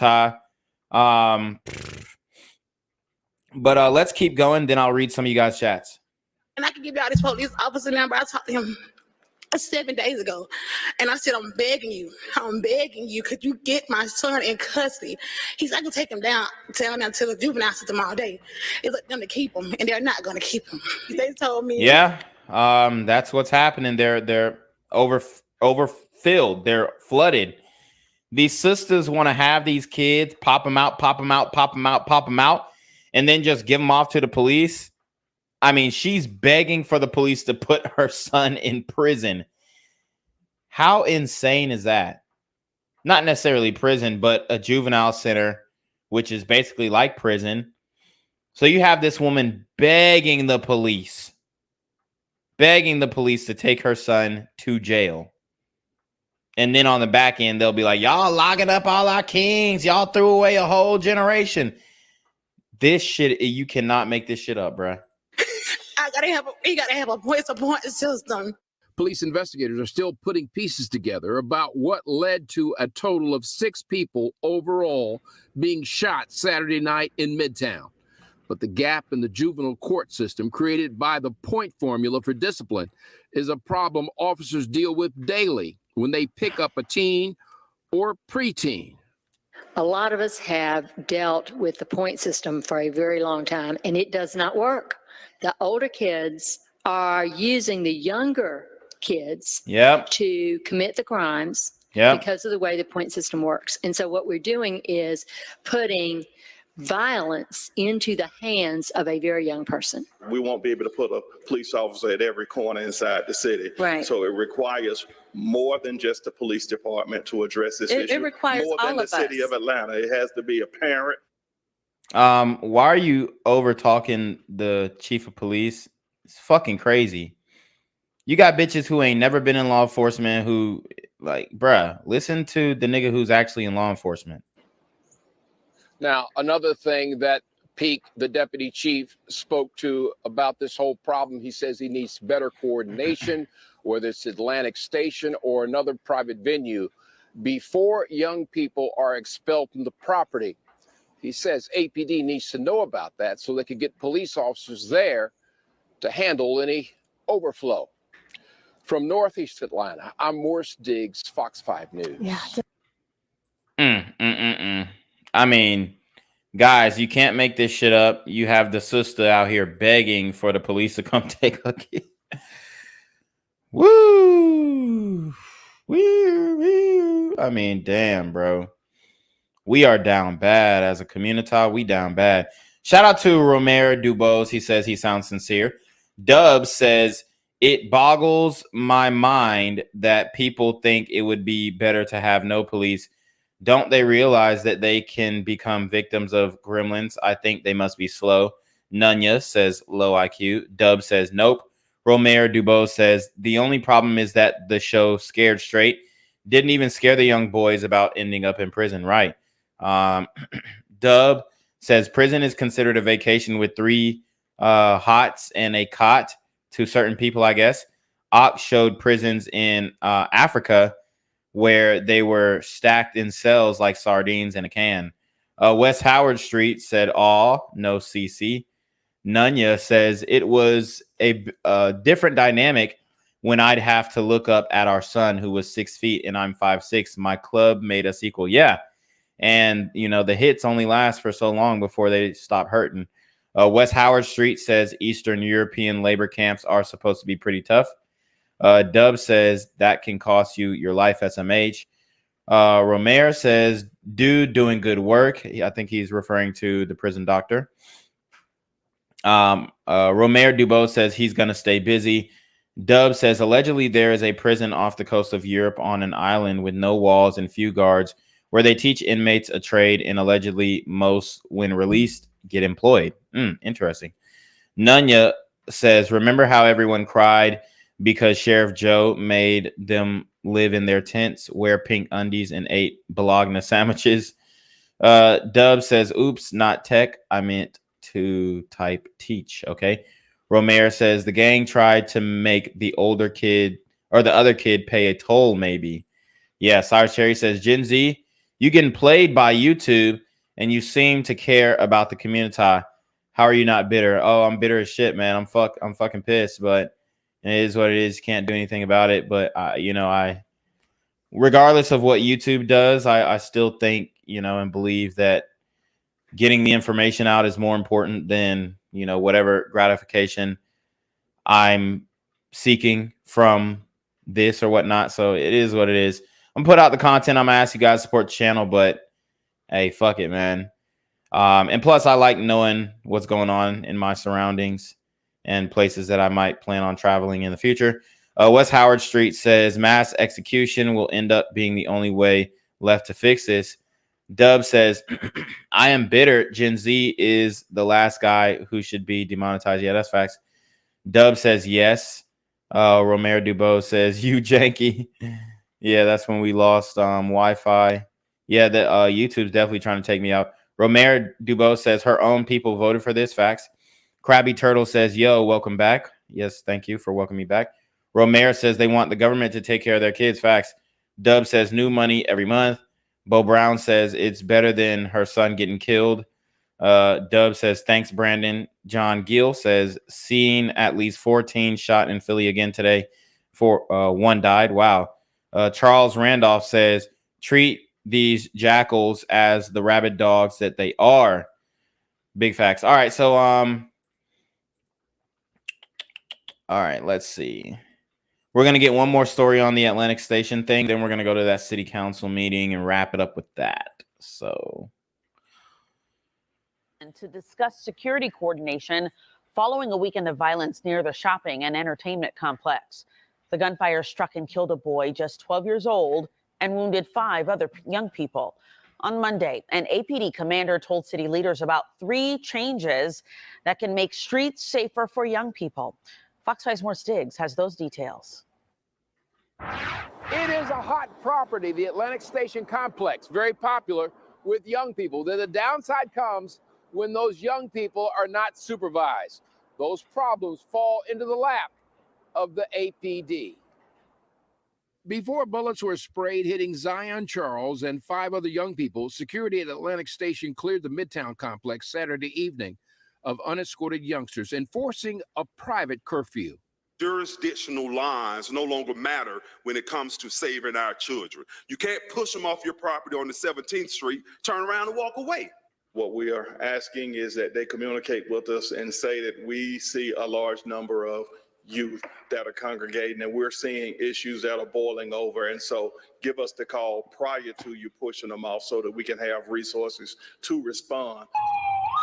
No one can say if police had arrived earlier whether that presence would have kept the family of Zion from experiencing the grief they're going through right now. But Deputy Chief Tim Peake discussed better coordination and 2 other steps that he believes can yield immediate improvement. For example, unlike Lenox Square, where police can see live activity, Atlantic Station security cameras are not tied into the APD camera network.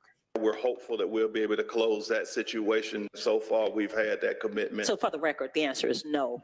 Atlantic Station is not tied into the VIC system at this time. At this time, Okay. I'm going to hope that Atlantic Station will do what needs to be done by Friday so that we can be into their system. And a third change the police commander talked about is a message to parents. It's not a safe thing to do. It's just as far as dropping kids off. We want them to be monitored to the extent that they can. And if not a parent, certainly a responsible guardian.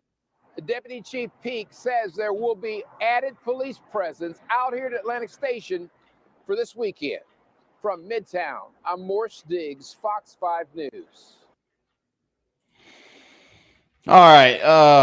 So let's get into that city council meeting and see what the community has to say about all this violence. Okay. So this was from November 28th. Let's see. This shit is getting wicked, y'all. It's getting wicked.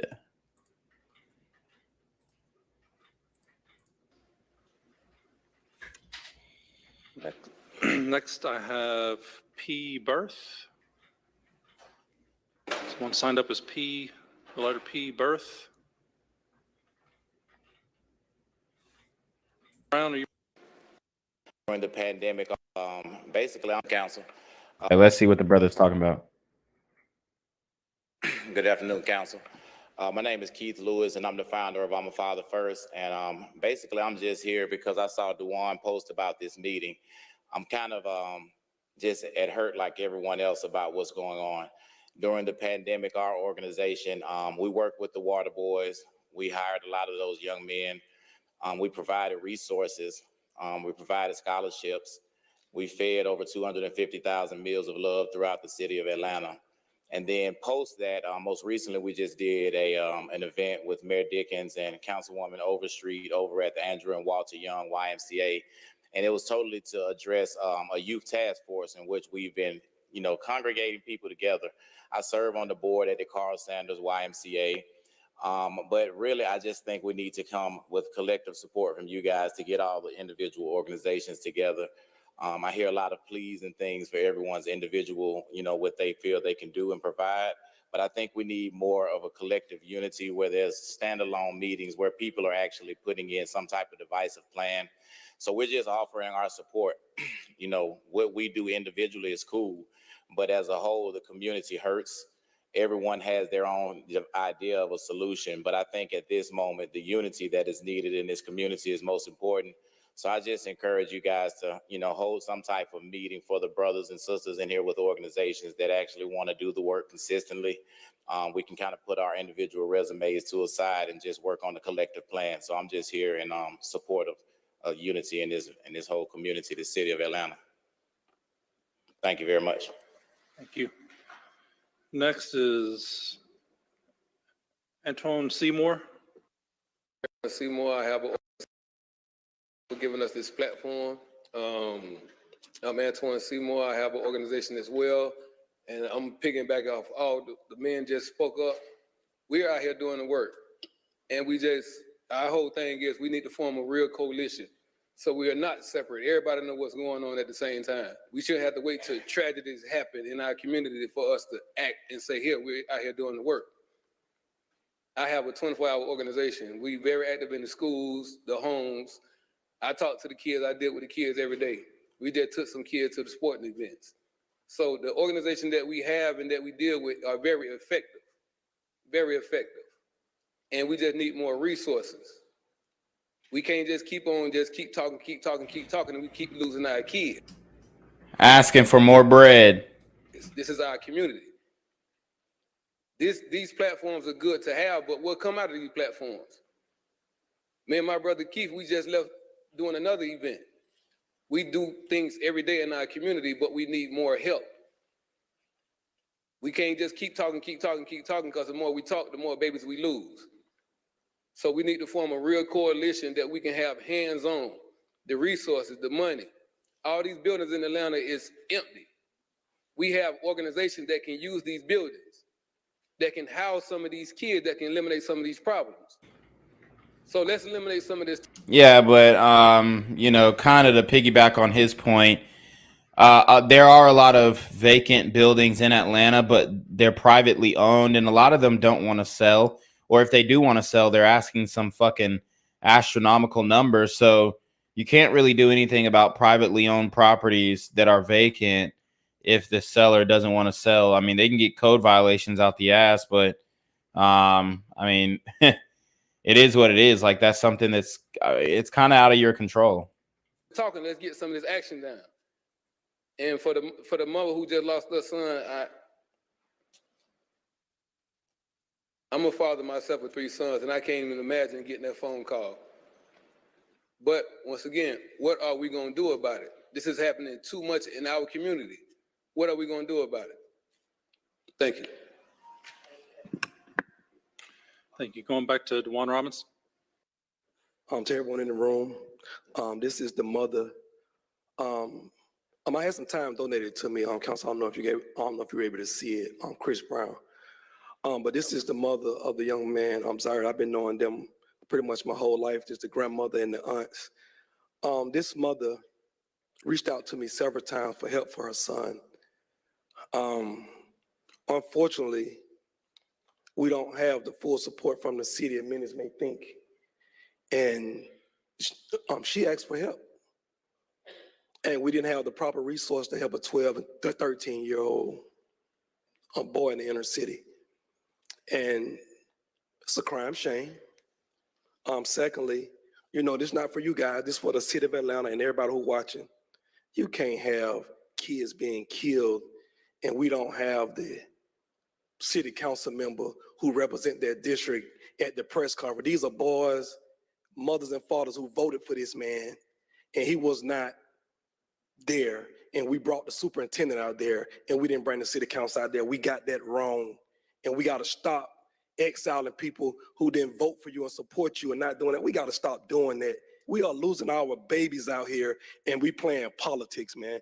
But I want to bring the mother up here and the grandmother, whoever want to speak, because mothers like her ask for help, and the city failed to help them. So when they tell y'all these gyms are open, no, they not for kids that won't help and not for parents that won't help. She was humble enough to say, hey, I need help. Can you help me?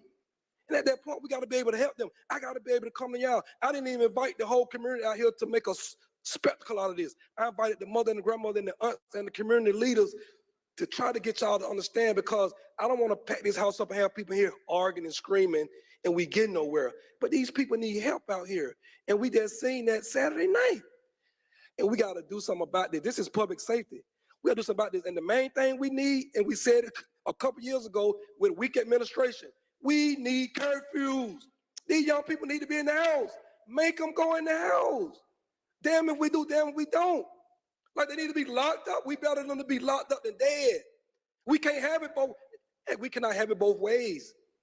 We can't. I'm a black man from the projects, and I'm saying at that point they need to be locked up as opposed to being in the graveyard. Make a curfew, council. Say something. My name is Erica.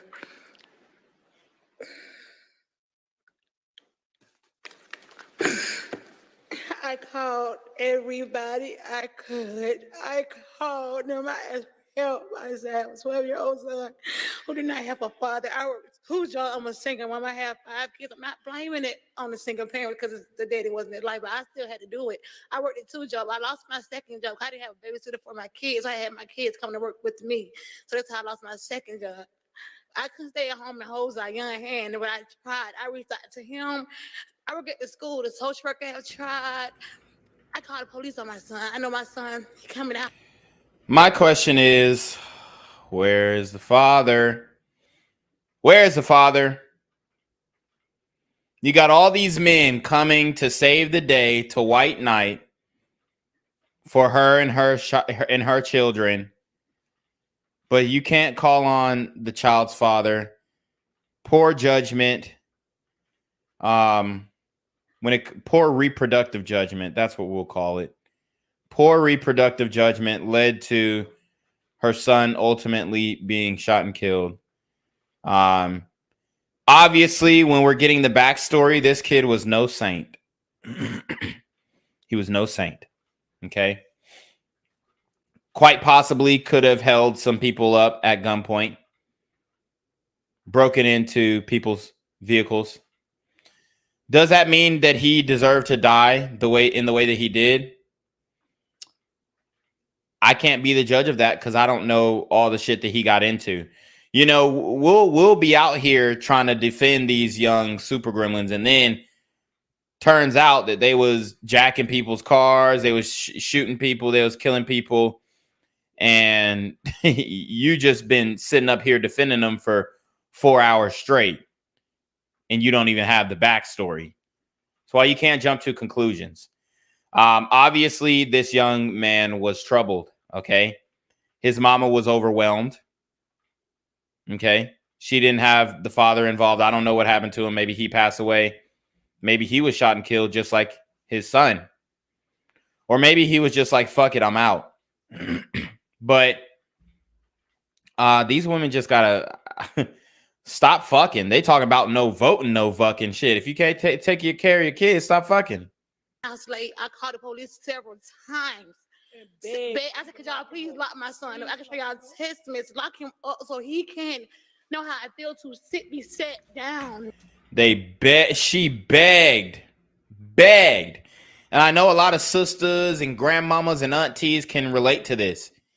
You're praying that your kid gets locked up instead of gets killed in the street.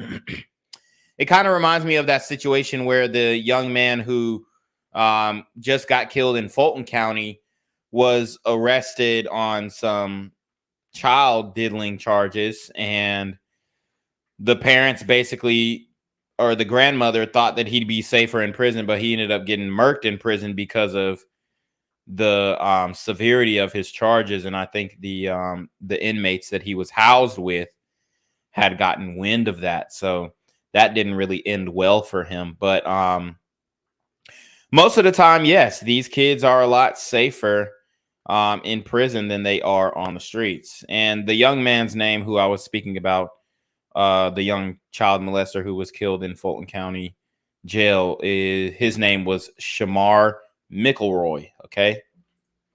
Please, they told me he gotta have a point system. I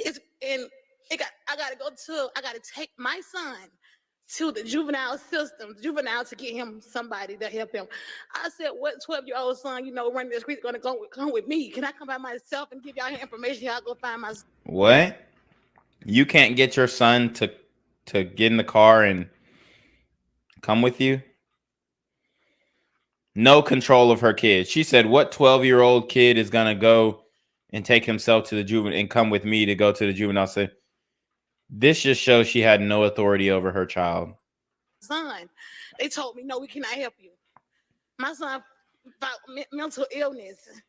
He had to get pills. It was my fault. I stopped giving him pills because he had a bad allergic reaction at school one day. I had to take 5 EpiPens. And She put that kid on pills early. ADHD pills. This is how they get you, man. And this is something that I do agree with Dr. Umar on when it comes to like the psychology of the young kids and the misdiagnosis of these young black kids. They immediately throw them on these pills and all this stuff. That's how they get tweaked out. And honestly, a lot of these pills are kind of numbing, so it like makes you, you kind of start to you start not giving a fuck at a very young age. And then obviously top that off with, smoking weed at a very young age. I mean, your whole perception of reality is going to be warped, especially if you're on all these different types of narcotics at a young age. But she said he had an allergic reaction to the ADHD medication, it sounds like. And he was administered 5 EpiPens at a time, I guess, which I personally don't think is healthy. But if that's what they felt like they had to do to save his life, then it is what it is. That scared me. I thought I was going to lose my son then. So I stopped giving him medicine. That's why he didn't take the medicine, but he was fighting mental illness. I tried, y'all. I called the police office almost 30 times. 30 times in the last 2 years. They told me they can't do nothing. I said, he's out breaking these folks' cars. Could y'all please get him up the street to take him down, let him know, but somebody killed my son. And I can give y'all this police officer number. I talked to him 7 days ago. So now she's trying to snitch on a damn police officer. That's crazy. Leave that man alone. He was doing his damn job. He told you about the fucking point system. It's not his fault. It's yours. And I said, I'm begging you. Could you get my son in custody? He's like, I can take him down to the juvenile system all day. It's up to them to keep him, and they're not going to keep him. He had to really hurt somebody for them to keep your son, but now he's hurt. I wanted him to feel it. I'm hurt. I wanted him to feel how it feels to be set down, let you know this is life, Zion. But now I'm feeling hurt. My son is gone. I don't have no son no more. He's gone. And I cried out for him. I cried out for it, y'all. I promise y'all, I cried out for it. But I felt my son. I felt my kids. I felt myself. I felt like I didn't do enough. But I cried. And I cried. I called him when I was at work. I cried, y'all. I cried. Because y'all please help. Help these young boys while they still got a chance. And if this is your mama, you don't have no fucking chance, bro. Respectfully, if this your mama and she's doing this shit alone, it's pretty much OV.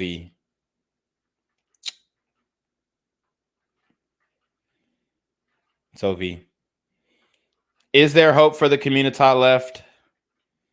Find out on the next episode of BGZM News 17. Because I don't have a chance no more. I don't.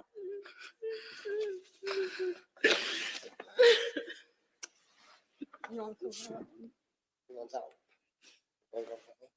Yeah. Okay. Come on. You sure? I'm his grandmother. I have 17 grandkids. God damn. And it's y'all have to understand how difficult my job is as a reactor to this news. You know, I have to be fair. I have to be empathetic. But damn, when you got 17 grandkids and, you know, I'm just guessing that none of them have active fathers in their lives, or if there are active fathers in their lives, then it's probably a small amount out of those 17. Then at some point, you just got to see, like, where did I go wrong? But, I mean, shit. 17 grandkids. Okay. I have 17.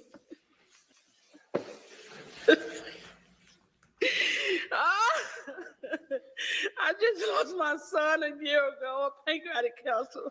I lost my sister 6 months ago, cancer. I lost my father last month. And now I just lost my grandson. I can't take it no more. Woo! Man, I mean, this is extremely impactful, guys. Share the video, like the video, send it to your friends, timestamp it, whatever you got to do.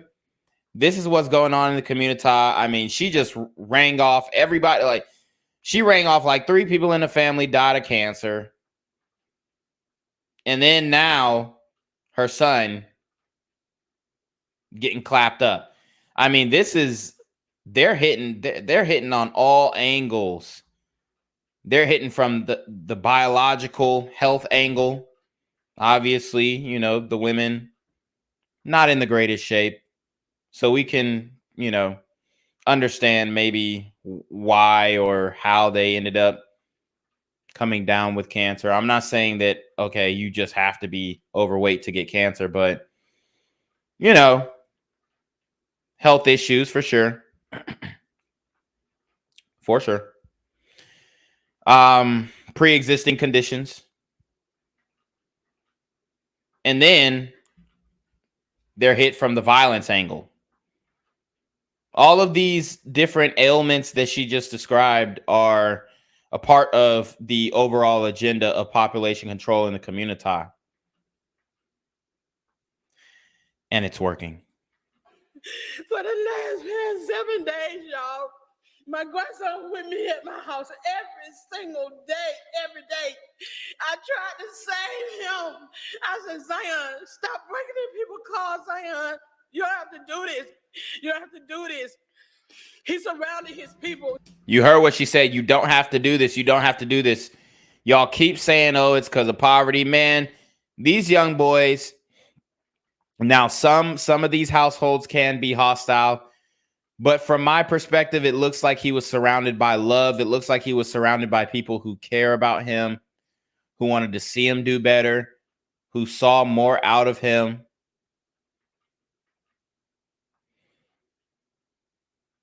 So it wasn't just, oh, he was broke, so he breaking into people's cars. They clearly told him, you don't have to do that. We got you.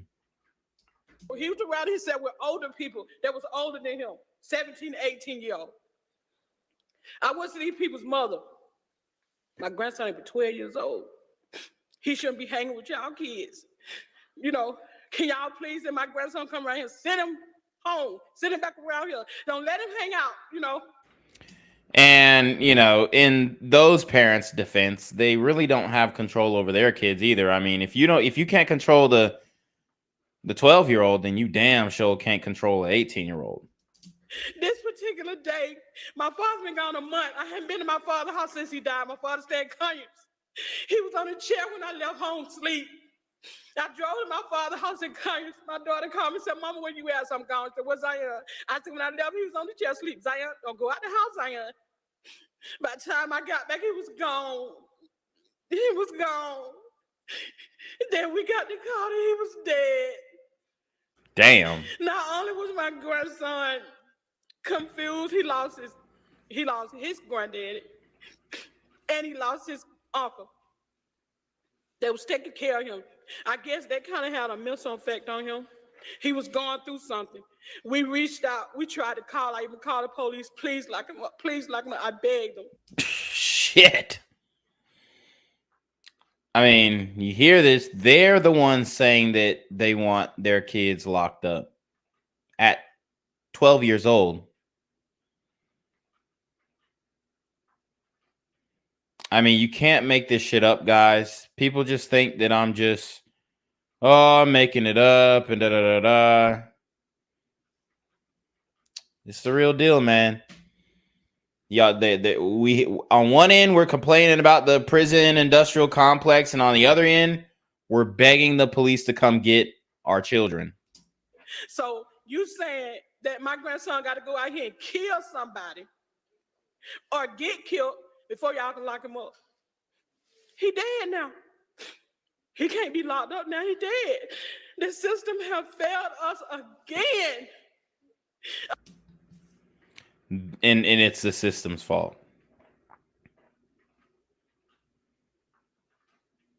No accountability. Ma'am, you have 17 grandkids, and I'm all for having a big, large family. I love large families. I come from a large family, but come on. I mean, it ain't the system. It ain't the system. Like, you can't just go through this whole tirade and describe that y'all cannot take care of this young boy. Y'all can't discipline this young man. And then at the end of all that, oh, the system failed us. I mean, the delusion is ridiculous. I can lock him up. He dead now. He can't be locked up now. He dead. The system have failed us again. Again.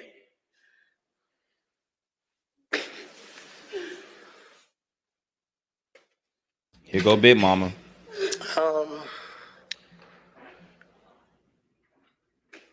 Jesus. I stood before y'all. How many years ago, boy? About 7 years ago. I'm Peaches. I'm Big Peaches from the streets. I stood up 7 Big Peaches from the streets. What a name. years ago. Chief Shield wasn't even the chief then. I stopped one of the biggest wars that was going on in our community. You hear, she stopped one of the biggest gang wars that was going on in the black community. She's locked in. She's tied in. Big Peaches from the streets. Mob ties. She a big stepper. An OG. Maybe even a shot caller. See, a lot of y'all talk about this poverty shit, and sometimes these people don't necessarily want money. They want power over these pit bulls. And as you can see, this woman is flexing her muscle that she does have power over some of these pit bulls. You see, some of these sisters are not looking for riches and gold. They're looking for power over these pit bulls. And she takes pride in that. As you can see, she wolfing about stopping a gang war. Now, I feel I failed. I pushed away because y'all didn't give me what I want. I begged 7 years ago for recreation centers. I told them they won't be able to pump their gas. Recreation centers. We see the rec centers getting shot up. She says, y'all won't be able to pump your gas without these little niggas running up on you. Inciting violence, threats.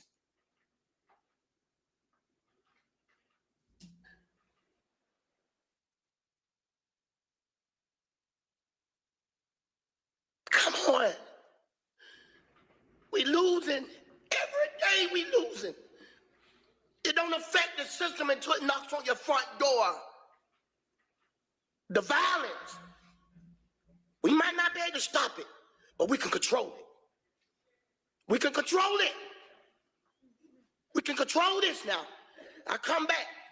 The violence. We may not be able to stop it. No solutions, which is what I say, but I get demonetized for it. But we can control it. What do you mean by control it? What do you mean by control it? What do you mean by control it? Because to me, that sounds like controlling who lives and who dies. And to put that in one person's hands, especially a woman named Big Peaches from the streets, is irresponsible at best.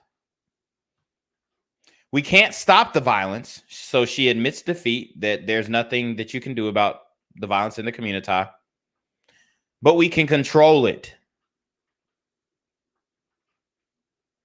And who's going to be in control? Big Mama. I'm breathing on 80%. I barely can move. God damn, I mean, I wasn't going to make the fat jokes, but since she's going in, she says she breathing on 80%. She barely can move. And she's still a shot caller. I'm breathing on 80%. I barely can move. And I came because this is my family. We ain't gonna put a shame on what he did. We're gonna put a shame on what y'all can do to stop it. Wow. We're not going to put shame on what he did. We going to put shame on what y'all can do to stop it. No accountability. No accountability. We're not going to run that back. You heard what she said straight out the horse's mouth or the peach's mouth. We're not going to put a shame on what he did. We're going to put a shame on what y'all did. And I came because this is my family. We ain't gonna put a shame on what he did. We're gonna put a shame on what y'all can do to stop it. We're gonna have to change. Come on. Y'all got to put the pens to work. I ain't come for no money. I come for a solution. I don't need to be funded. I need a solution. She said, I got street money. My young hitters bringing that yayo back. I don't need no bread. Y'all thought we was in poverty. Nah, it ain't about poverty. It never was about poverty. Never was about poverty. It's about behavior. This is my city. I've been here 5 decades in these streets. Taking ownership of a city that she has no ownership in. This is my city. I've been here 5 decades. Just because you've lived in the city doesn't make it yours, ma'am. Guys, this is the mindset. No accountability, taking ownership without having any responsibility or authority. This is my city. I'm going to be a shot caller. We can't control the violence, or we can't stop the violence, but we can control who dies, is what she's basically saying. It's ridiculous, dog.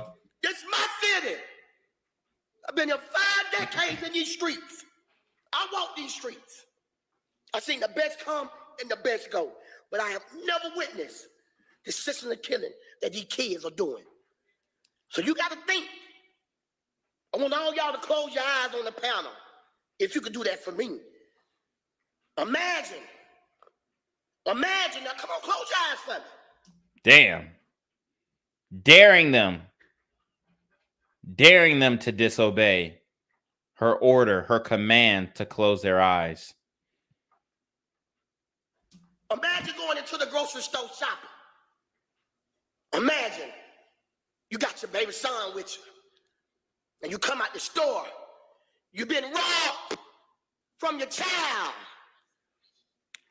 Then what gonna happen? You can't worry about sending them to prison, but it'll help. It'll help. Come on, man, we need curfew. When I was coming up, we had curfew. We had transit officers. We got to buckle up, man. Whatever we got to do to hire more security, more police. Wow. Whatever we got to do to hire more security, more polices. Guys, I want you to fast forward to or rewind 6 months ago. They were demanding the defunding of the police, demanding dismantling the police. Now, we got to do whatever we got to do to get more polices, more security on the streets. Can't make this shit up, guys. Come on, man, we need curfew. When I was coming up, we had curfew. We had transit officers. We got to buckle up, man. Whatever we got to do to hire more security, more police. We're going to have to do this to save our city. If we don't save our city, it's game over. I don't care what position y'all got. It's game over. They don't care about it. They ain't scared of nothing. When you get in your mind that you ain't afraid of nothing, you know what that feel like. Yeah, these niggas ain't scared of shit. So we all facing it. Whether y'all put the pen to work, where we get these centers open for these people with organizations, open up these centers. All men ain't thugs. Everybody don't want to be a gangster. Everybody don't want to kill. Everybody don't want to rob. Everybody don't want to steal. Damn, I mean, the fact that she's like, we all know that she's talking about the black community when she's saying this shit. But the fact that she's like having to preface her statements by You know, all the black men don't want to be thugs. You know, it's kind of telling as to where we are right now as a community, especially in the city of Atlanta. We got to save our community. We got to save our community. Clifton Hicks makes a great point. He says these women all went and voted for Warnock. Yep, they did. I mean, I beg, I plead. Do you know how hard it is to take a family to come up here and tell y'all what's really going on with their family? They ain't sugarcoat nothing. They didn't put their son on a pedestal. She begged for help. She pleaded for help, and she didn't get it. She didn't get it. Y'all know that ain't right. What ain't right is that she had a child out of wedlock with a father who wasn't willing to help raise that child. We got to protect. We got to protect it now. I can leave today. Please It's gonna do. be another murder. It's gonna be another killing. Police is, hey, no disrespect. They move like they scared. They worrying about hospital. You know why they move like they scared? Because when Rashad Brooks was killed, y'all burned the fucking city down. They're actually not scared to do their job. Maybe they're scared in like a hand-to-hand combo, like resorting to their gun quicker than, you know, throwing up the dukes and shooting a quote-unquote what we like to call a fair one. But I'm going to tell you right now, they want to do their job. It's just that you guys handcuffed them. When they were doing their job, you burned the fucking Wendy's down and killed a 7-year-old girl. Be chases. They worry about you ain't got no seatbelt on. They worry about who running the red light. Man, y'all better get these children. No, they're not. And then she's like, man, y'all better get these children. No. Sisters, come get your kids. Why is she asking the government, Big Daddy government, to come get her kids? It makes no sense, guys. This is delusion that we're facing. You can't argue with these types of people. You can't debate with them. There's no going back and forth. They don't make sense, and they never will. Man, y'all better come get these kids. Why don't you get your damn kids? They're your kids. They're your kids. Shit. They worry about high-speed chases. They worry about you ain't got no seatbelt on. And no, they're not. They're not worried about any of that shit. Like, what the fuck is she talking about? Dude, I mean, I've called the Atlanta police a few times in the past few months. And you know what they do when you get on the phone? Hey, how are you doing? What's your emergency? Well, somebody broke into my car. Was anything stolen? Well, no. What was any damage done to the car? Yeah, they busted out a window. Well, did they hurt anybody? No, they didn't hurt anybody except my pockets. But okay, well, we don't respond to those. So unless it's a body to come pick up, then we're not coming. Oh, so how do I report it? Oh, just file it online. File it online. Give the information to my insurance company. It's not covered.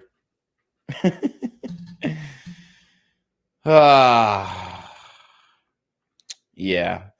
So Cyrus asked me earlier if I'm bitter. Yeah, shit. Hell yeah, I'm bitter. Pissed off. They worry about who running the red light. Man, y'all better get these children.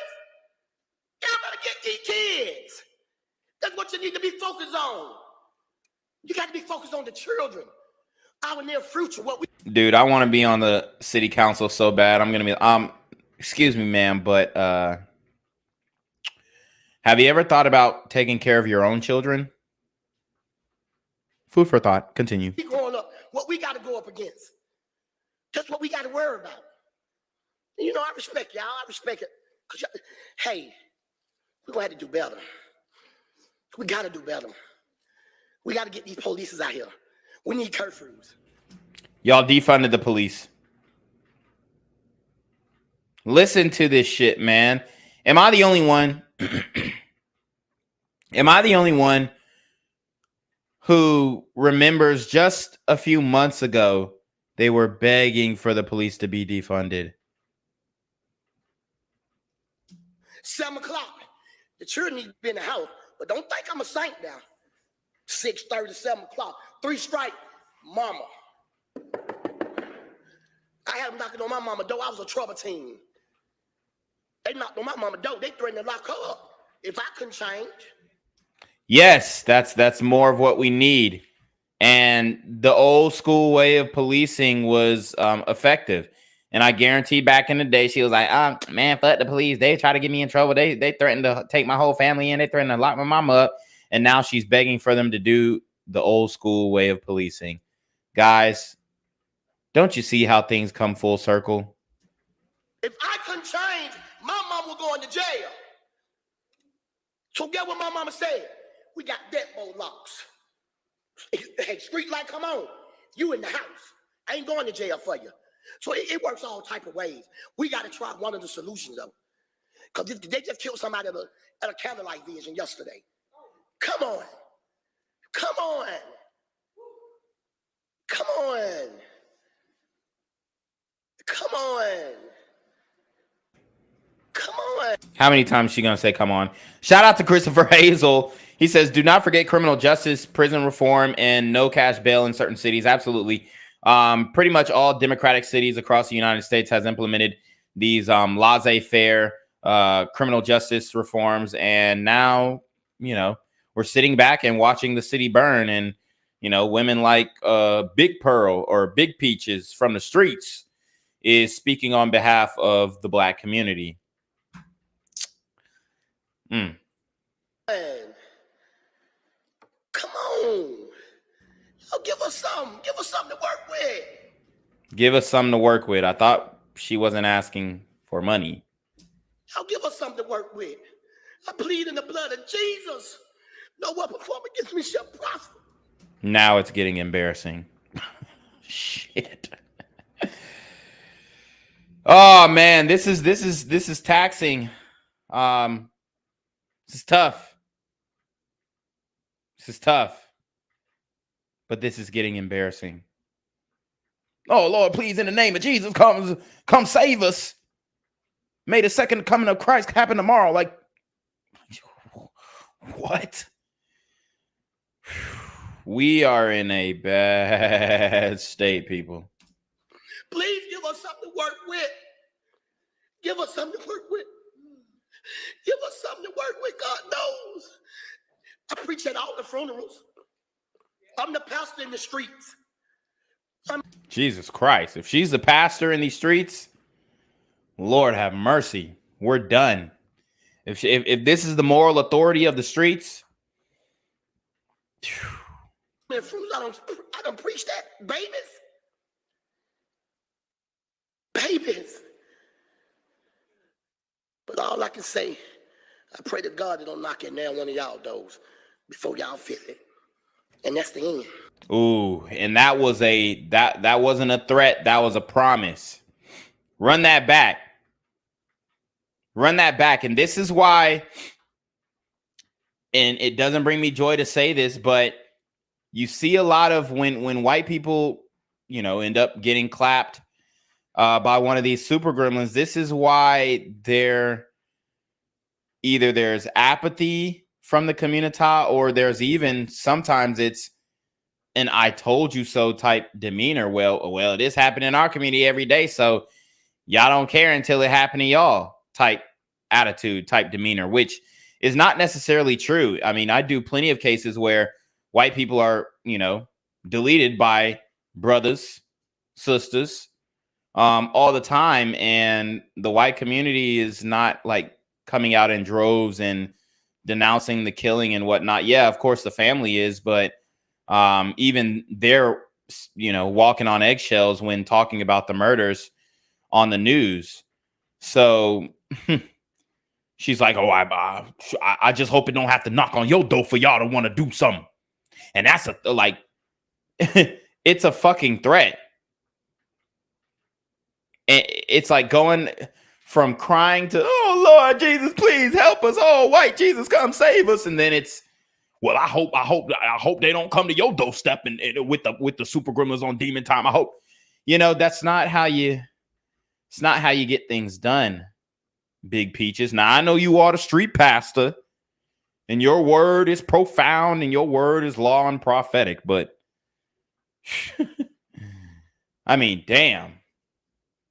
What a way to go out. Babies. But all I can say, I pray to God they don't knock it down one of y'all doors before y'all feel it. And that's the end. And you know that wasn't no damn genuine prayer. She's hoping that one of them face what we've been facing in the community, because a lot of these people want the misery to be shared, unfortunately. Lastly, let me say this. The family is not begging for this service, but De'Erica did have insurance on her son. But you have to have insurance for 2 full years in order for it to kick in. So this is why they put a GoFundMe. Damn, she put life insurance on her son real quick. Once she seen that nigga, hey, at least she tried. I've been giving out this advice for a long time. I told you sisters that, hey, y'all need to put life insurance on them babies real young, because, you know, if all else fails, at least you won't have to, you know, beg for money on the GoFundMe or, you know, try and get Ben Crump to sue anybody to be able to bury your child. Page out there. She did have insurance policy on it, but at this moment, the insurance is not going to pay because it wasn't 2 years in full. So the family do need help, and I mean, this is one of the reasons why we come down here.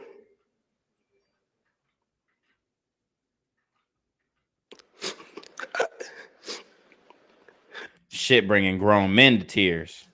Man, we have to deal with this because we from the streets. Y'all don't see this.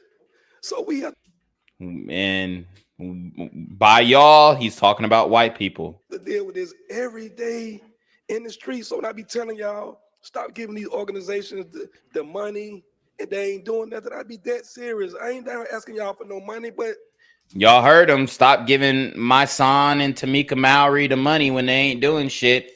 Stop giving women like Patrice Cullors the money when they ain't doing shit. But hey, we prop these individuals up. We prop them up. We're the ones who are propping them up. They got popular because of us. So y'all talking about stop giving them money, but y'all, you know, y'all are falling for all the sweet lies that they're telling you. give it to the people that really want to do right in these streets, because I swear y'all don't have to deal with this, man. We've been dealing with administration after administration that don't know how to say they don't know how to help. I don't want to say they don't want to help, but they not man or woman enough to say, hey, we don't know how to help. Can you help us? This is one reason why I do respect you, Mayor, and I always say this. When you was running for mayor, you told me certain things you didn't understand. You said, but DeJuan, you from that side of town, you understand. So you help these people. That was one of the main reasons why I supported you, because you humbly said, hey, I'm from... And I genuinely believe that Mayor Andre Dickens really does. I like Andre Dickens a lot more than I like Eric Adams. I think Eric Adams is pretty much more of a clout chaser than anything. I think Andre Dickens is, you know, obviously smart brother, graduated from Georgia Tech University, you know, in Atlanta all his life, pretty much grew up in Buckhead. He knows that side of town at least. And, you know, I really do think that he genuinely wants to see the issue resolved. I just don't understand if he, well, I just don't know if he really understands what it's going to take. And I don't think that he'll be able to rally his peers to kind of get behind what it's actually going to take to end the violence in Atlanta. Or maybe he doesn't give a fuck at all and he's just like a puppet. But from what I can see, I genuinely think he does care for sure. And you know, I would like to, I don't know, honestly, I would like to see him like push some type of heavy legislation to get these super gremlins off the street. Bankhead, I don't know, but we're going to get the people that do know. And that's all it takes. Everybody don't know how. Solomon was named the wisest man in the Bible because he asked God when he was named king. God said, what do you want? He said, I don't want nothing but show me how to lead your people. That's all he asked for. And because of that, God said, you will have everything in the world you want because you only asked for me to show you how to lead your people. And that's what we got to do, man. We got to take better care of these youth. And I know it starts at home and it starts with APS, but we over here because you guys can put this curfew together. And that's what we need. And we need to hold those accountable across the yard to stop saying these gyms are open for such and such thing. We got to make them really be open. You guys got to drive over there and make sure they open because I tell you, they are not open for these kids. They are not. Yeah, because the gyms will get shot up too. And throughout this stream, there are more diagrams, more statistics on the crime and what's going on. I mean, once you look at the raw numbers, it's jarring. We could probably get into it. Let's keep going. Man, these kids are really suffering. I'm talking about when I was a kid growing up in Bowen home, you couldn't get a gun. If you ask an older person for a gun, they would say, for what? Y'all better go fight it out. Ain't no gun, but these kids got access to big guns. And some of these mothers, like she said, they can't control them when they get to that age with them guns, and you got 4 or 5 other kids, so they do need help. And some of them are humble enough to say, hey, I need help. And these teachers are really not trying to help these kids when they get to a certain point. And when you become a teacher in the school system, school is the child's second home. That's the place you spend your most awake hours at. At home, you're sleeping for 6, 7, 8 hours. School is where you spend your most awake conscious hours at. So when you become a teacher, a principal, or any leadership, you are the second parent. You are the second parent. Regardless, you don't want to sign up for it. Yes, you are. You are the second parent. You're supposed to know when. What the fuck? A school teacher and a principal is not the second parent. Get the fuck out of here. I mean, I get it. It takes a village, but at the same time, I'm not responsible for your kids when your kids leave the class. Point blank. This child walk in the door, if he or she have eaten, you're supposed to know if the mother No, they're not responsible for your child eating or not. work night shift for the mother. You're supposed to know these things. That's what the counselors are there for. We have to do a better job because about 2, 3 years ago it was 15, And the teachers can't even do their job because the students are kicking their ass. 15 and 16. It's 12 and 13. They are fascinated with these guns at 10, 11 year old. It's getting younger and younger, and they don't know how to shoot. We all adults. When you shoot a gun at that age, you don't know if the gun's gonna go up, down, left, and right. You aiming right there at Howard Shook, you hitting Julian Bond because you don't know the gun gonna jump. They don't know that. They babies. We gotta get these guns out these babies' hands. Even if we have to, like she said, make rules to hold the parents accountable. Like, we gotta do something. They do not want that. If we make rules to hold the parents accountable, it'll be a lot of single mothers locked up. A lot of single mothers. We cannot just keep allowing this to happen in this city. This is not a black or white thing. This is a human thing. Like, Oh, no, this is definitely a black thing. we got to care about humans at this point. Like, we got so many issues out here, but we got to care about that. Pad is another one. A woman died in front of Pad Doe due to freezing temperatures, hypothermia. But this is an organization that we giving millions to. Like, y'all, we got to wake up and just really start checking folks at the door because we are losing people in this city. Go ahead and wrap up your comments, Mr. Robinson. Thank you for allowing us to go over. I'm really dead. it, but I really hope you guys hear us and pass this legislation before the new year over with for a curfew, because these kids will be out once again for the Christmas break. And we don't want nobody else losing their lives or getting their cars broken into for their hard on. Like, we got to stop this. Thank you. Thank you. Thank you. Okay. All right, let's look at some of this crime data from the chief deputy police. Coming on board now, so city-wide crime data for week 47. Citywide crime data for week 47. Let's get it. What we will share with this particular slide, if you look at it, and I think it's coming on board now. So here we go. We're up and going. For week 7, year to date. Week 47. Okay. We're at a 3% increase over this time last year. This is for week 47. One of the significant things that we look at is we look at the violent crimes against persons, homicide, rape, and aggravated assault.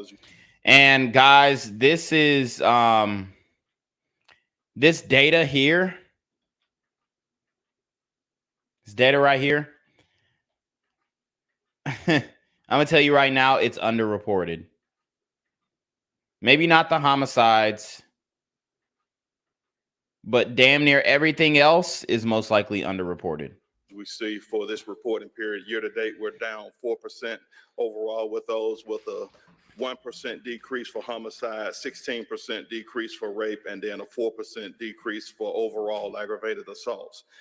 Focusing where the challenges are, we're still, as we recognize, with larceny from autos being the crime that's represented, that gives us the most amount of crime throughout the city of Atlanta. Larceny from autos, when they're directly related to the auto thefts, people will steal a vehicle and then they will turn around and utilize that vehicle to go commit the crimes, as we've reported in some of the earlier weeks. So for this particular period in time, when you look at your larceny from auto crimes, we are 6% up over last year, and the auto thefts are 2% up. We're watching those numbers because, again, when you look at the 28-day period, both of them have an increase at this particular point, 2% up for larceny from autos for the 28-day and 22% for the auto thefts. There are no different trends that we have recognized at this particular point. It seems to be still the issue of the kids and the other vehicles that are being able to be stolen easily. And so we have units out, our auto crimes enforcement and our larceny from auto units are constantly going out together and getting the data that they need, getting the intelligence so that they can go ahead and move forward with a number of warrants and arrests. But that still seems to be the focus of where we're challenged at this particular point. We're moving on to the next slide. This is the aggravated assault specific to persons shot. As we look at it, the good number is, as we talk about, although we're having tragic incidents, the number of people that are shot, we've seen a decrease overall year to date, down 10% as we look at it. And overall aggravated assaults, again, as we spoke earlier, 4%, but there's a 10% overall reduction for the number of people that are being shot. So, all right, let's see. Oh, they're grilling the deputy chief for hours, honestly. Let's see what they're looking at. Felony bookings, okay. And then this is a chart of monthly bookings, releases, and numbers in jail. So this is a interesting statistic here. So it has number of bookings and releases. So the releases are red, which it looks like the releases are going down. Okay, so this is annually. So this is from 2018 to 2022. Okay. It looks like the bookings and releases are highly correlated. So that probably means that they're just catch and releasing. As you can see, these trend lines are you had high bookings, high releases in month 1 of 2018-19. And then 2020, the bookings and releases started dropping because of the pandemonium, obviously. And now it's gradually going back up, but you still have this this data tightly correlated. You know, let's see, within a very small like standard deviation. And then as you can see, this trend line of the population, prison population or jail population gradually increases approximately over the few years. So that was a very interesting chart there to kind of show you the correlation between catch and release. So that just shows that people are being booked in and then they're being released immediately after. They have key findings of the snapshot analysis. Key populations of interest comprise of substantial share of the jail population. Each of the subpopulations represent a relatively small share of the total jail population on a given day. However, they have especially long ALOS and targeted interventions and case proceeding improvements could generate both collective and individual benefits. Man, they've got a lot of data in here. Release reasons. Okay. So they have the release reasons right here. So you have a higher level of people being released on felony bonds than misdemeanor bonds, which is interesting, which doesn't make sense at all, honestly. And then you have people being released off of time served. So that's like, but before their trial, they're sitting in jail and then they're immediately released once, found guilty, but they serve their time already, or they're 85% or whatever percentage they're supposed to serve. You got 61 of these felony cases being dismissed, 7 of these misdemeanors. Why are there more felony cases being dismissed than misdemeanor cases? That doesn't make sense at all. Signature bond. Got a lot of felony probations, not many misdemeanor probations. Had a couple people acquitted. Very interesting there. I mean, that just goes to show that they're being harder on misdemeanors than felonies. It appears.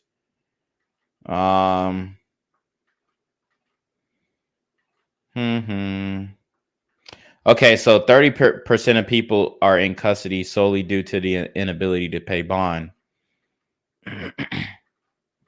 24% are unable to pay a bond less than $5,000. So, I mean, that just sounds like they're trying to push to advocate more for no cash bail. And obviously, these charts without context mean nothing. But I did kind of want to show you guys the sum of this, and maybe we'll comb through this this city council meeting with a fine-tooth comb one of these days. But it's not looking good for the city of Atlanta. It's not looking good for the youth, and it's not looking good for the future of my channel, because obviously YouTube does not want awareness to be spread about the common occurrence of black-on-black violence in the community. So with that being said, guys, make sure you hit the PayPal, make sure you hit the Cash App. We no longer have Super Trap because this channel is officially demonetized. Maybe even for the duration of the existence of this channel, who knows? I am going to reapply for monetization when I am allowed to. I was just banned for 2 weeks. I have 2 community guideline strikes. The third one will give me a permaban where I will not be able to post anymore on this channel. I don't believe that I violated any community guidelines, but obviously YouTube disagrees. They obviously do not move fairly when it comes to this. There are rules for the and not for me type of situation. So if you ride YouTube's dick, then yeah, you'll be fine. But if you don't, then and if you bring up controversial conversations, then you will be heavily censored, demonetized, banned, and all that good shit. So guys, make sure you support the channel. I appreciate everybody who joined the live tonight. We've got an immense amount of problems in the community, and this is specifically Atlanta, Georgia, where I reside. So I'm trying to do what I can to spread awareness online. I'm gonna keep it a buck. It's too hot in these streets to do that on in your face, in person street activism. It's too hot. You bound to get your ass killed straight up. And you can say what it is. Oh, you scared? Look, it is what it is. I'm not door knocking, telling these little niggas to listen to their mama. I'm not gonna do that. Okay. We'll leave that up to the prison doctor. But anyways, you already know what it is, man. It is your boy, Black Gen Z Mindset, a.k.a. BGZM News 17, a.k.a. Jenquavius Jackson. And we are going to send it to Jenquavius Jackson to take us away. Guys, I appreciate you. Actually, let me just remind you guys to make sure, guys, you have to make sure that you subscribe to my backup channel. I don't know how much longer I am going to be on YouTube. And when I am getting suspended and banned and dealing with all these things, subscribe to the backup channel, BGZM News 17. As you guys can see, support alternative media. We are live streaming from this channel. Subscribe to the backup channel, BG. We're live streaming from this channel. You can go in the description box. It's the first link. Also join the Patreon, the BitChute, the Rumble. As well, we got the Rumble there. The merch store, guys, cop the merch. Cop the merch. We're definitely trying to get some more merch sales, guys, to support the channel. We've got all types of clothes out here. Before you go to Walmart, before you buy that Balenciaga t-shirt and overspend on clothes that they're creating for $5 or less, go support my merch. I want to see some people walking around with some BGZM News 17 merch in the city of Atlanta. So make sure you go do that. Also support the GoFundMe, support alternative media. I am trying to take this to the next level. I'm trying to go global. I'm trying to go international. And we do need funds to support alternative news media so that we can push the message and create news media outlets that are not only fair, but black owned, black ran, and giving a perspective that is contrary to the dominant narrative that's going on in the community. The goal is $1 million. Obviously, I'm not necessarily expecting that. But I'm just saying, I don't know how much it costs to start a media company, but I'm definitely interested, and I definitely see the value in creating a media company so that, you know, we can put out news that people can trust and that people are not going to second guess because they don't know if they're given the full truth and you know, a unique perspective. So yeah, that's pretty much it. You already know what it is, man. I appreciate everybody. Hey, make sure you leave a comment immediately after the stream ends. That helps the algo. And yeah, check out the backup channel, guys, because I might get banned next week. Who knows? But anyways, hey, peace. Y'all be safe. Deuces.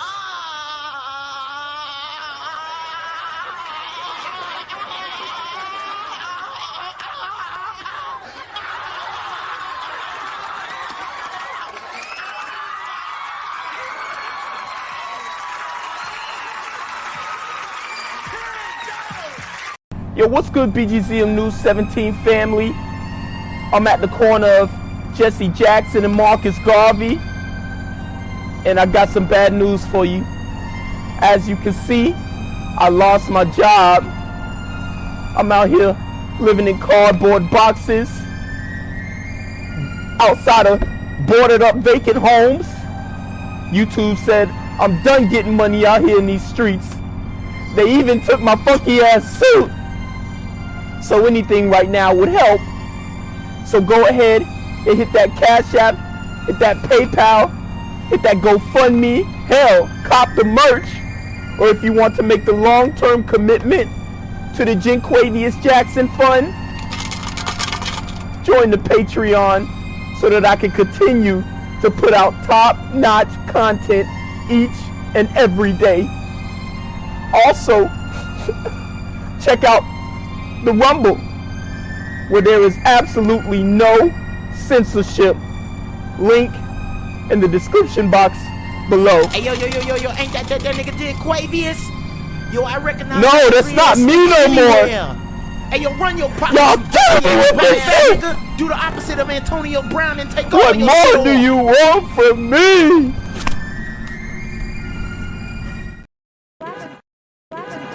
Gang violence and other kind of violence.